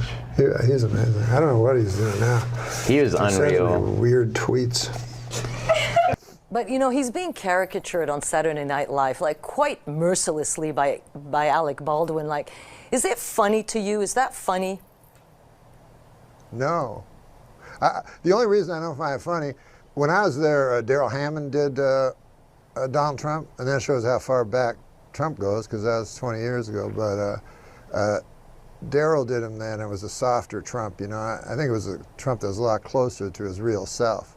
But if you do, the problem with, if you do an impression of someone, you have to like that person, you know, because you're playing the person, and people like themselves. So you can't play someone and have contempt for them at the same time. You know, it doesn't work as an impression. So I don't like his impression, and I have no political affiliation. I just mean from a comedy level. He used to come when he was a lot younger, I guess, because it was when I started, which was 20 years ago, and he was married to Kim Basinger, and he complained about her, like, you know, she's the most beautiful woman. He goes, fucking wife, she bought a town. He was mad because she bought a town. Which a town? She bought a whole town? Yeah, oh my God. So their credit score went down a little. Gosh, Robert, I can't tell you how great it is to have you on the program. You know, the work you've done over the years, just top notch. It must make you very happy. Huh? A little bit, yeah. I saw Marvin's room, and I have to say, just a fine piece of work. Robert. It's a great cast. You got Meryl Streep, Diane Keaton. Oh, and you know who I particularly enjoyed in the film was Chong. Yeah, he was good. He was very good. We're filming Taxi Driver. Marty turns to me. He says, "Oh, let me guess. Probably said this. Probably. Yeah, you enjoy the shrimp. Yeah, you enjoy the shrimp. Hey, you know who I bet really enjoyed the shrimp? Chong.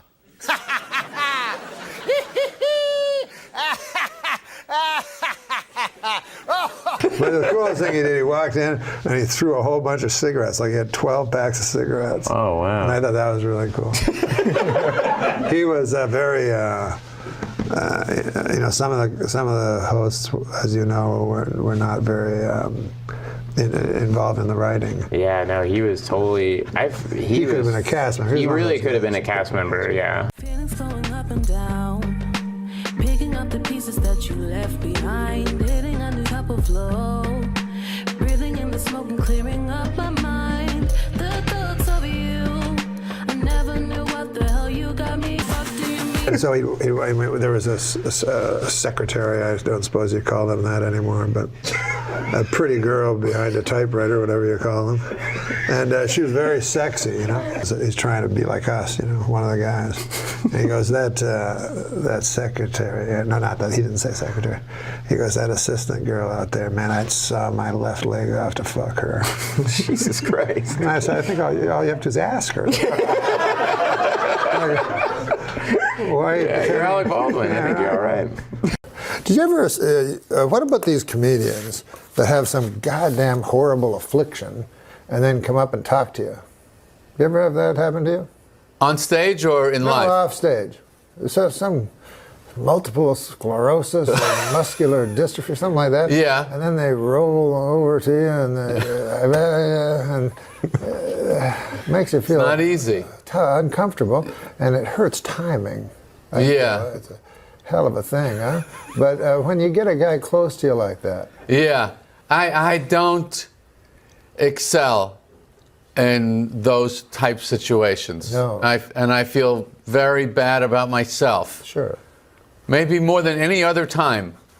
That's is when I'm dealing with someone with an affliction, and I'm not sure what I'm supposed. If you're walking down the sidewalk and there's somebody coming the other way in a wheelchair, yeah. Do you have a look, or do you no, I'm going to act normal. I'm sure he wants me to act normal. What do you do? Well, I look at the guy and I hope to God my face isn't making all kinds of twitches. I like to hedge my bets. I don't want to ignore him, so I'll look at him, but I'll like scowl or something. Really? You know? It's the same joke. Oh, is it? Yeah. Can't do the same joke twice. Yeah, that's a comedy rule right there. Just shattered. like I saw a one-woman show once by a woman. Mm-hmm. And, Just one? Yeah, the only one. And she was like, well, my mother had breast cancer, you know, and now I have breast cancer. And I'm like, well, it's everybody. Like, they think it's so special when everyone gets cancer and dies.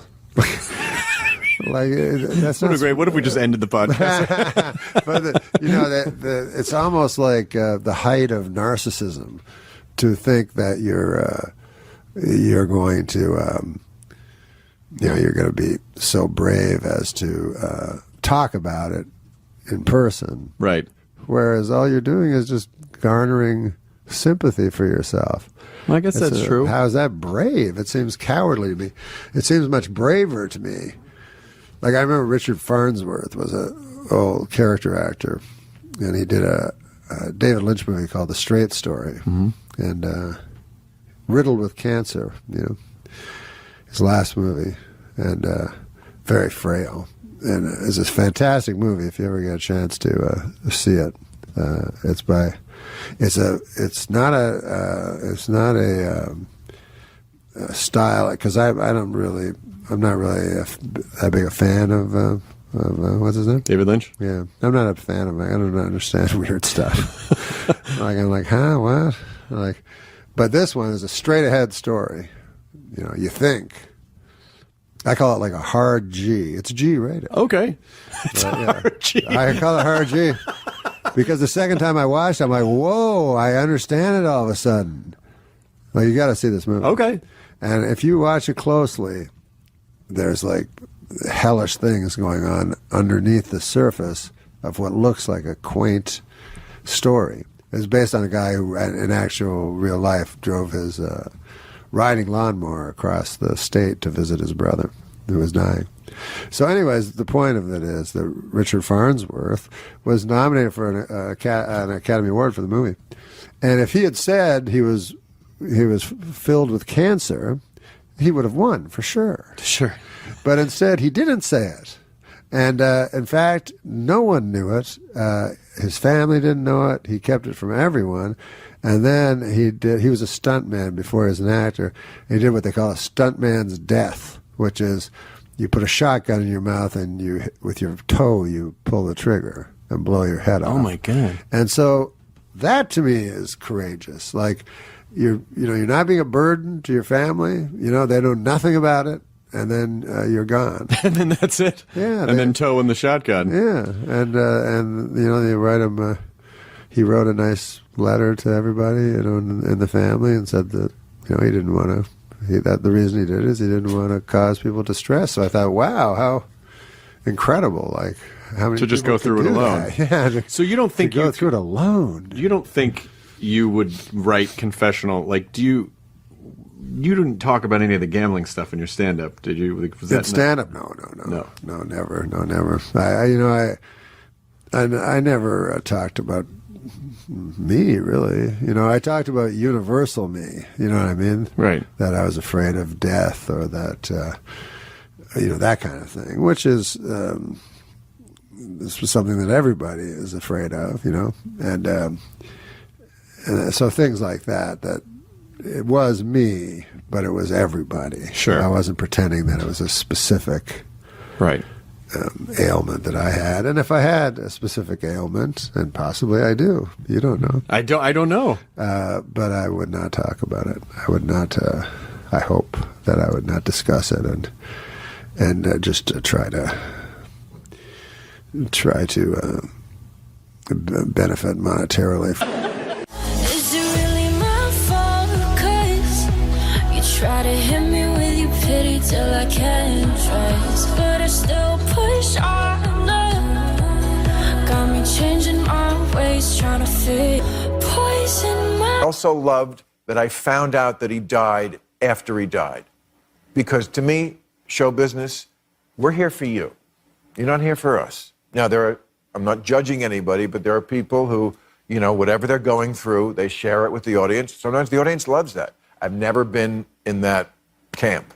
I'm not here to burden you. I'm here to lighten your burden. So the fact that Norm, I didn't know about this, nobody knew about this, Good one, Norm.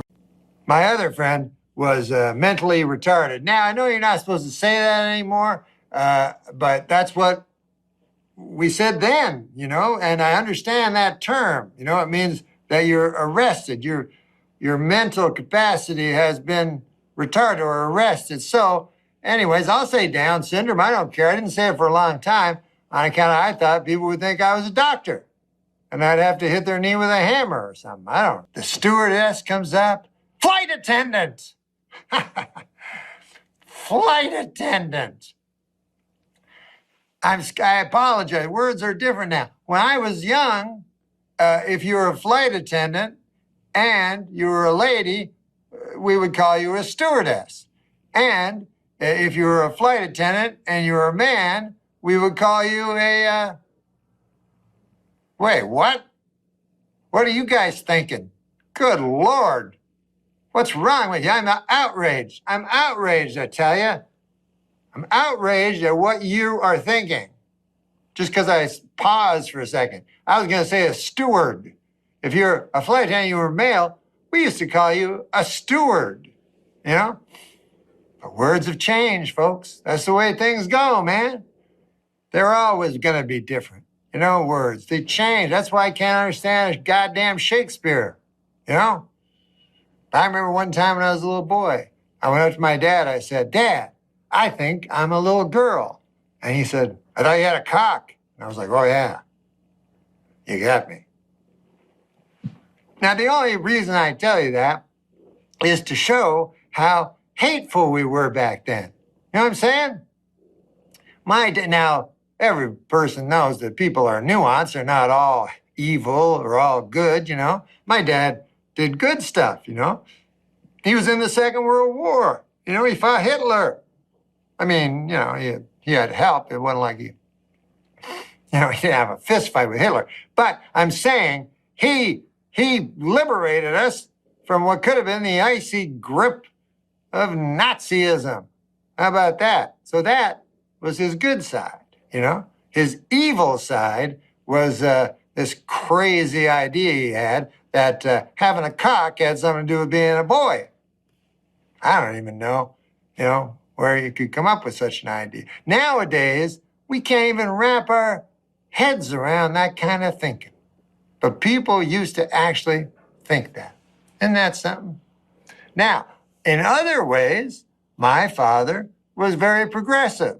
For instance, we had a gender-neutral bathroom. You know, I used it, my brother used it, my sister used it, my mother used it. Anybody, didn't matter what gender you were.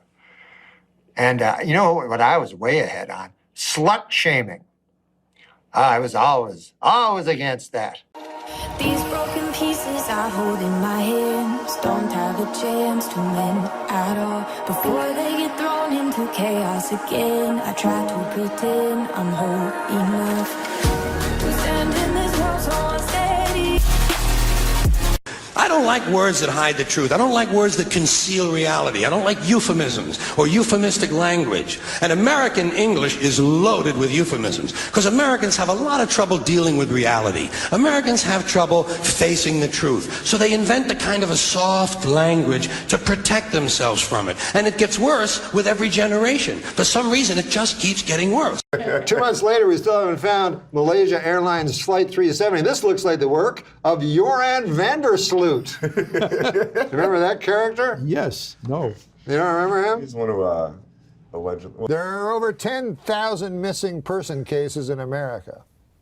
I hope I'm not telling tales out of school, but I think the answer to where these missing people is very clear. Joran Vandersloot. You don't remember that guy?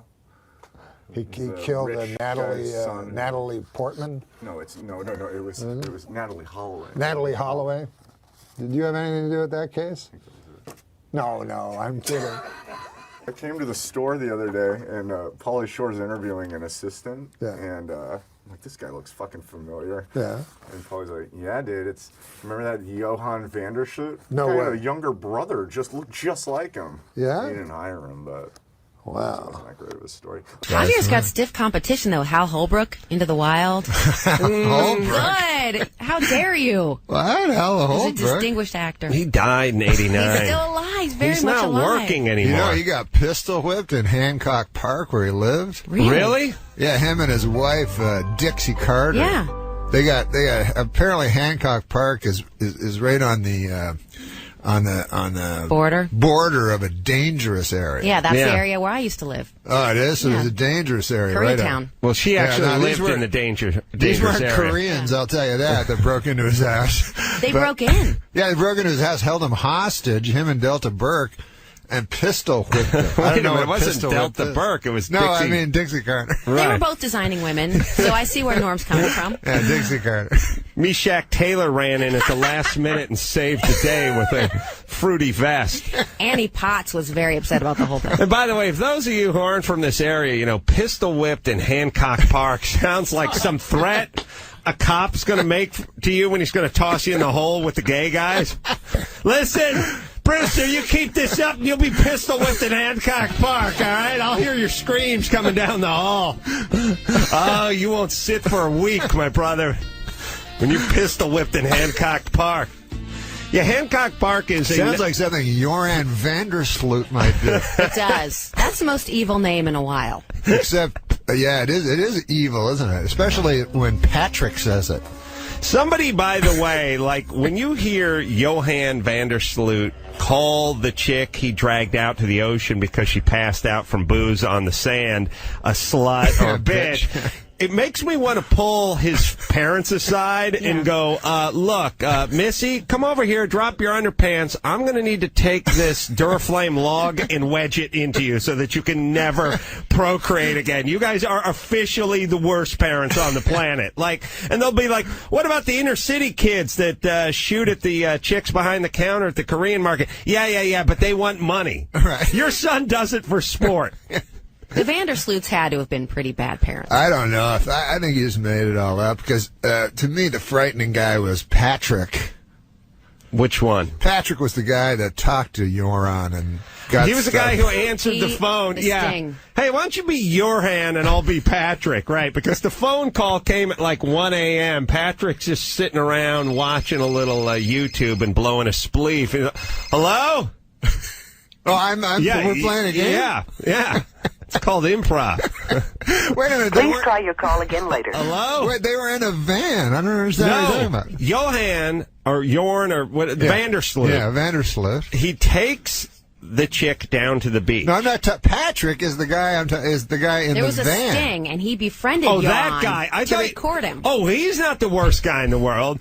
The worst guy in the world is the guy who that answered the helped phone him. because he walked to a payphone. Yeah, that helped him out, you mean? And he was like, hey, it's 12:45 at night and this high schooler's passed out on the beach. I need your Okay, I help, can do buddy. that. Okay, I'll All right, do you want to do that. that? Okay. So you be Vandersloot. I'll be the guy. Wait, I thought I was. Yeah, you're Vandersloot. But earlier you were Vandersloot. No, you were you call me. Okay, I'll be Vandersloot. Yeah, now you're at a payphone outside of Marriott. The chick is just falling asleep on the beach. Yeah.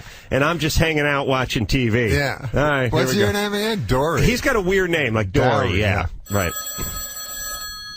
I let it ring a little bit because I don't want you to think I'm desperate. Plus, it's late. I shouldn't even be up. Huh? One more time.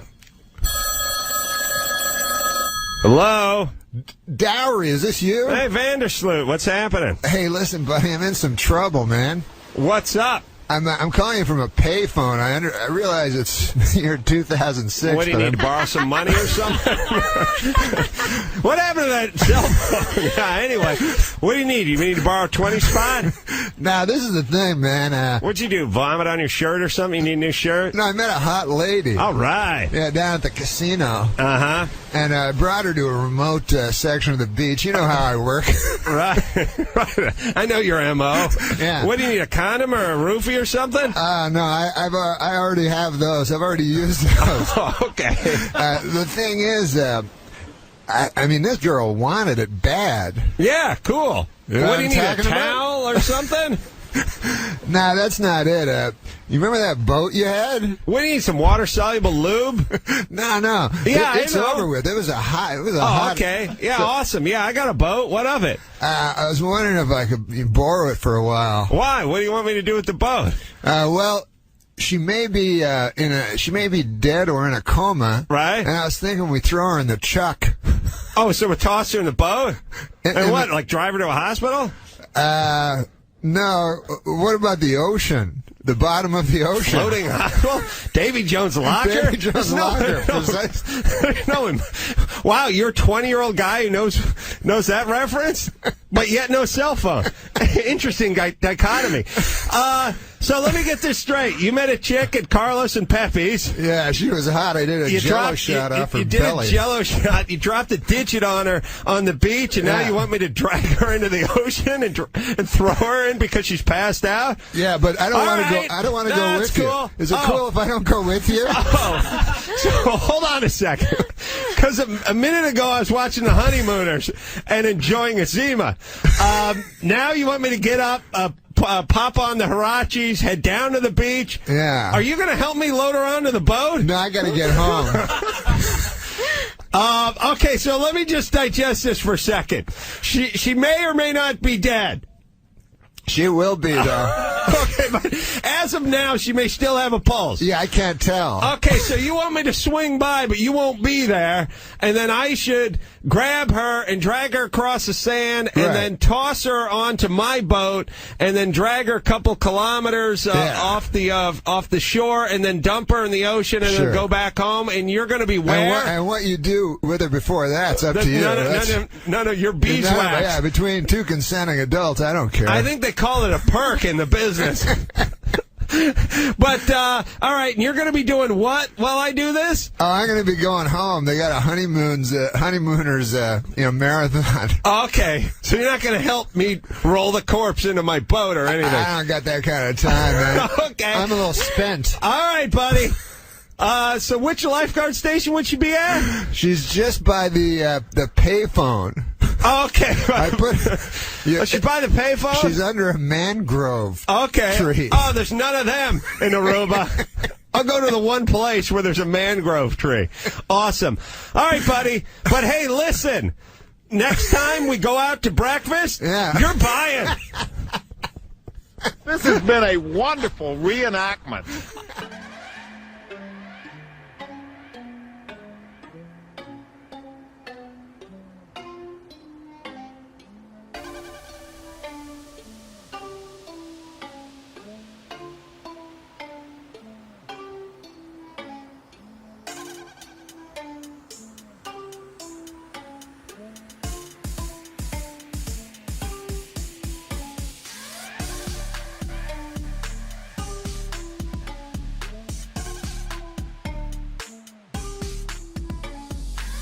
In a highly unusual ruling, the California State Supreme Court declared this week that O.J. Simpson attorney Alan Dershowitz is, quote, one ugly bastard.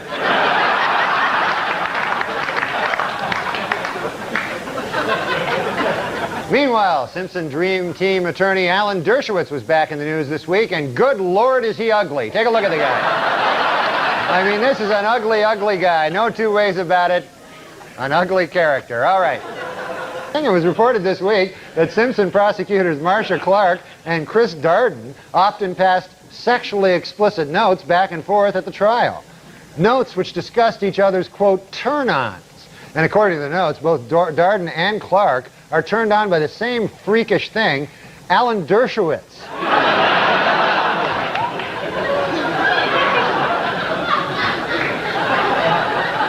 Last week at a dramatic press conference about the crash of TWA Flight 800, ABC News correspondent Pierre Salinger displayed a document which he believes is proof that the jet was shot down by a U.S. Navy missile.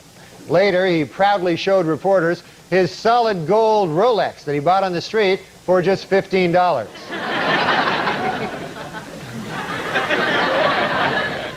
That's one ugly bastard, isn't it? Washington Power to some Mary Madeline and James Carville are expecting their first baby in July. No one knows if the baby will be a Democrat or a Republican, But doctors are sure of one thing. It will be weird looking.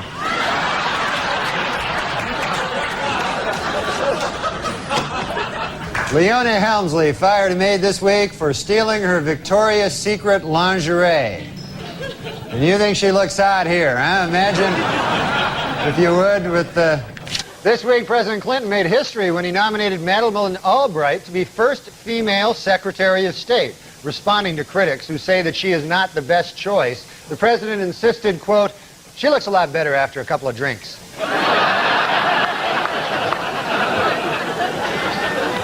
Meanwhile, Republican hopeful Phil Gramm says that Bob Dole should not get the nomination because he backed President Clinton's plan to send troops to Bosnia. Dole responded that Gramm should not be nominated for president because, well, look at him. Take a gander at the fella. Incidentally, Ms. Maston will be represented in her civil suit by feminist attorney Gloria Allred, who is also quite unattractive.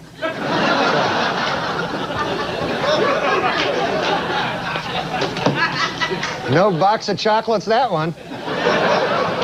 The most famous vineyard in France, Chateau Mouton Rothschild, has been getting complaints about a new wine label which features a sketch of a naked woman. It should be noted, however, that the sketch is of Sally Jesse Raphael. So. You know, nobody wants to see that. For the 5th year in a row, People magazine has named John F. Kennedy Jr. one of its 50 most beautiful people. Meanwhile,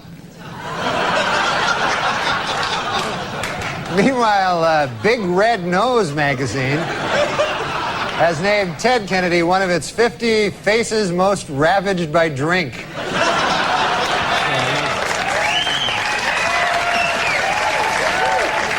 Former Interior Secretary James Watt was indicted this week for still having a large light bulb-shaped head. To discourage worship of the Dalai Lama, the Chinese government has banned all photos of the exiled Tibetan leader, except for this photo from the 70s. And filmmaker Ken Burns announced that following his baseball series, his next documentary project will be a 12-hour, 8-part history of the dorky haircut. The first deaf Miss America, Heather Whitestone, was crowned last week in Atlantic City. Although completely deaf, she is an expert lip reader. Personally, I don't think she's that pretty, you know. Not my cup of tea. According to an obscure 14th century law, British Army Captain James Hewitt could be hanged for having an affair with Princess Diana. The punishment for having sex with Princess Diana is death. The punishment for having sex with Princess Anne is having sex with Princess Anne. Senator Strom Thurmond, at 94, the oldest person ever to serve in Congress, has been hospitalized this week with a bout of the flu. Doctors who examined the senator thoroughly got kind of nauseous.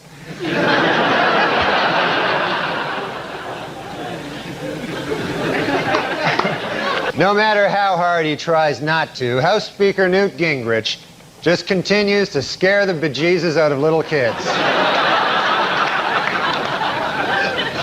In a recent interview, tenor Luciano Pavarotti says that he is so in love with his new girlfriend that he likes to run nude on the beach with her. Read all about this in this month's issue of Things That Make Me Vomit.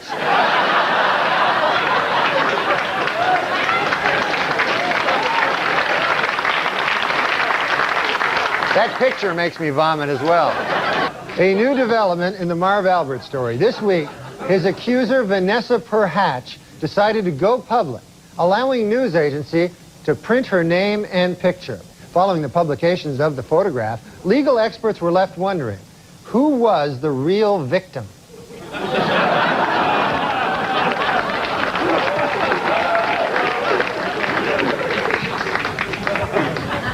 Not easy on the eye. Well, it's official. Sportscaster Marv Albert, convicted last month on assault and battery charges, will serve no jail time. But the big story was outside the courthouse, where the second accuser from his trial, Patricia Maston, showed her face in public for the first time. This new development had legal experts asking once again, who was the real victim here?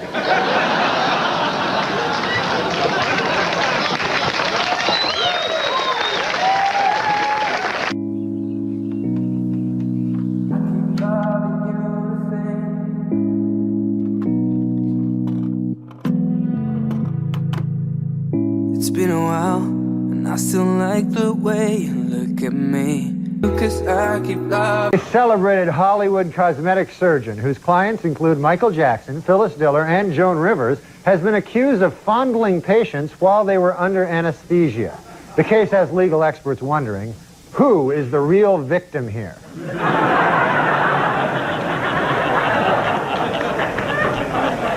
This week, a milestone in rock music. REM drummer Bill Berry has announced that he is quitting the band. Berry, who has been with REM for 17 years, says the decision to leave was entirely mutual between himself and his giant eyebrow. They talked it over and they decided it was best for both of them. An extremely rare albino lobster found recently in Maine will not end up on a dinner table, but will instead live out its days in a private aquarium. The lobster has already been flown from Casco Bay to Texas, where it will be lovingly cared for by rock legend Johnny Winter.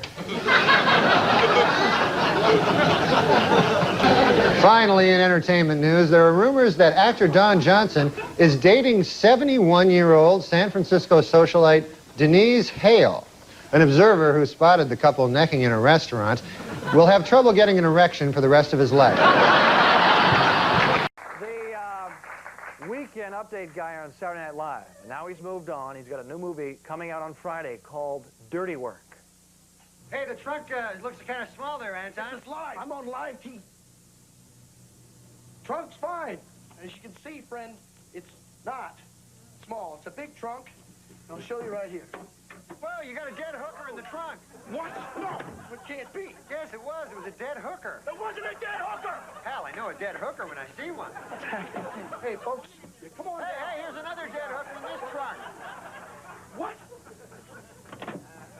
Oh, my goodness. What are you doing? I've never seen so many dead hookers in all my life. Lord knows I have. This is Norm MacDonald.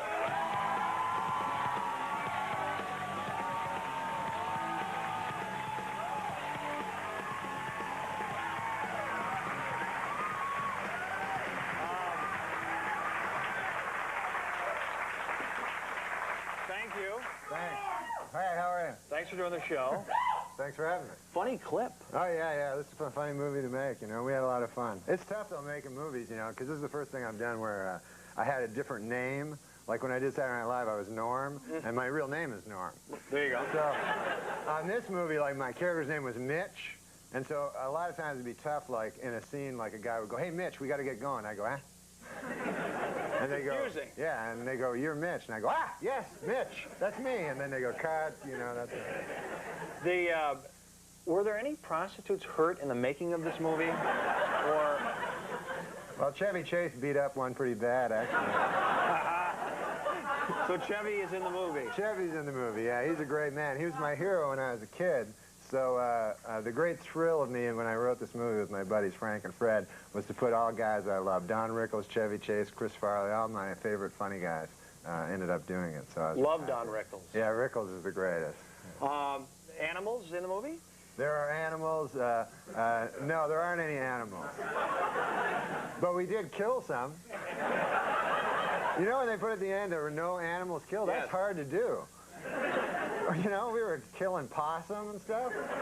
And we killed a horse. How about any dolphins or no? No dolphins. No, we would never kill a dolphin. That's wrong. I saw you last week on Regis and Kathy Lee. Oh, yeah. And it was fun.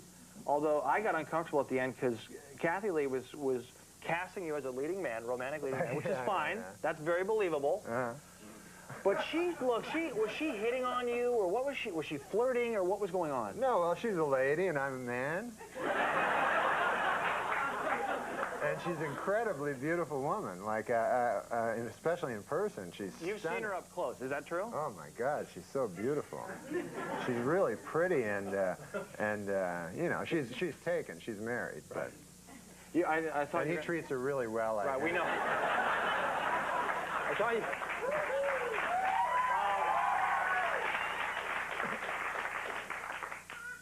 Don Ohlmeyer, we have to mention him, was going to MGM does the movie, they were gonna buy time during the NBA Finals. Yeah, how cool would that have been? That would have been great. But Don Ohlmeyer nixed it. He pulled all the ads for some Do you think it was the OJ stuff? Because I have an idea. If you would do some pro-OJ jokes or pro-wife murderer jokes, you could still do that now. Do you think then he would come back around? I think he's definitely rehabilitated himself because now he just stabs women with bananas. Right? I've seen that. That's right. So that's doing a lot better, you know? And I think, I'll say right now, this will help Don Ohlmeyer, but the only thing O.J. Simpson is guilty of is being one of the greatest linebackers ever. That would be running back. That would be running back. That's okay. It's time for 5 questions. Here we go. Feelings going up and down, picking up the pieces that you left behind, hitting a new type of flow, breathing in the smoke and clearing up my mind. The thoughts of you, I never knew what the hell you got me into. This is going to be tough because I only know 4 things. Wow, we may ask 4 of those. That'd be great. We start with geography. Who's your favorite supermodel from Australia? Supermodel from Australia. That would be Alan McPherson. That is correct. I chose that one. Okay. The blackjack dealer is showing a 7. Do you split your 8s? You always split 8s, yes. Yes, very good. Let's play the pyramid. Schwarzkopf. Generally famous Norman. Yes. Wow. That guy's out of the bar. Very good. Category is dirty tricks in the play of the same name. Who pulled a fast one on Othello? Iago. Wow, that is good. You weren't supposed to hit that one. And now we finished very difficult.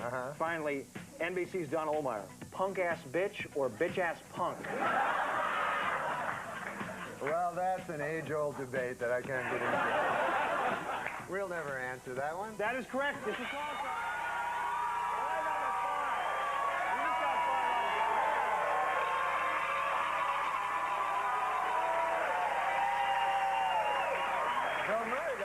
Yes, he did. Dirty Work opens on Friday. Big hand for Norm MacDonald.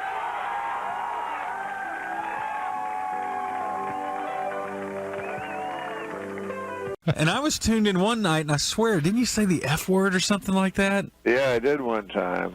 And it just completely slipped out? Yeah, well, no, yeah. It's actually all the other words slip out. But not the... That word is very hard not to say. I don't know if you've ever... I mean, you guys work in the Fourth Estate. You know how hard it is not to say that word. Oh, yeah, especially for it's there. All the time. It's right there. It's ready to go. I went on a rant about Easter, and I said the F word like 5 times the other day. Whoa! Yeah, it's pretty serious. All right, Norm MacDonald is with us on the phone here in the corner. That's downright dereliction of duty. What did you say? Daryl who? I said saying it 5 times is downright dereliction of duty. Okay. All right, calm down. You're getting violent with us. Last weekend in Washington, a new museum dedicated to broadcast jerk. Ah! What the fuck was that? Last weekend in Washington, a new museum.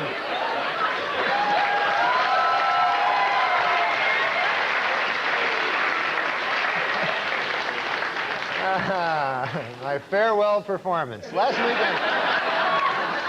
Do you ever cuss at Saturday Night Live when you were doing that? On the air? Yeah. Well, I don't. I mean, I presume off you the did air cuss. constantly. Yeah. I don't think I ever did. People have occasionally in the past. I think Norm MacDonald did once. I think a few other people have. Yeah, I know Norm. He cusses quite frequently. Yeah, he's very funny. Man. Very, very funny. Very cussy. Yeah. Yeah.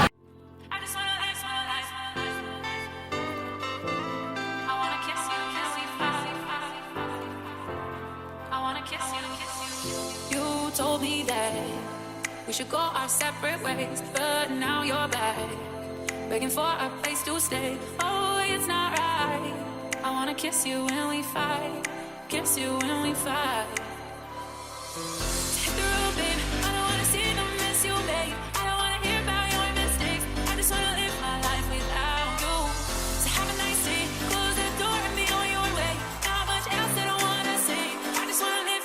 life without. And finally in California, pet owners.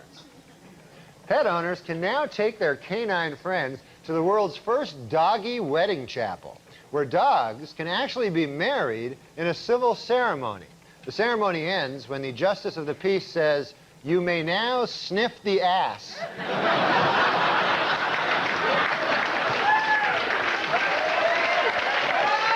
right, folks.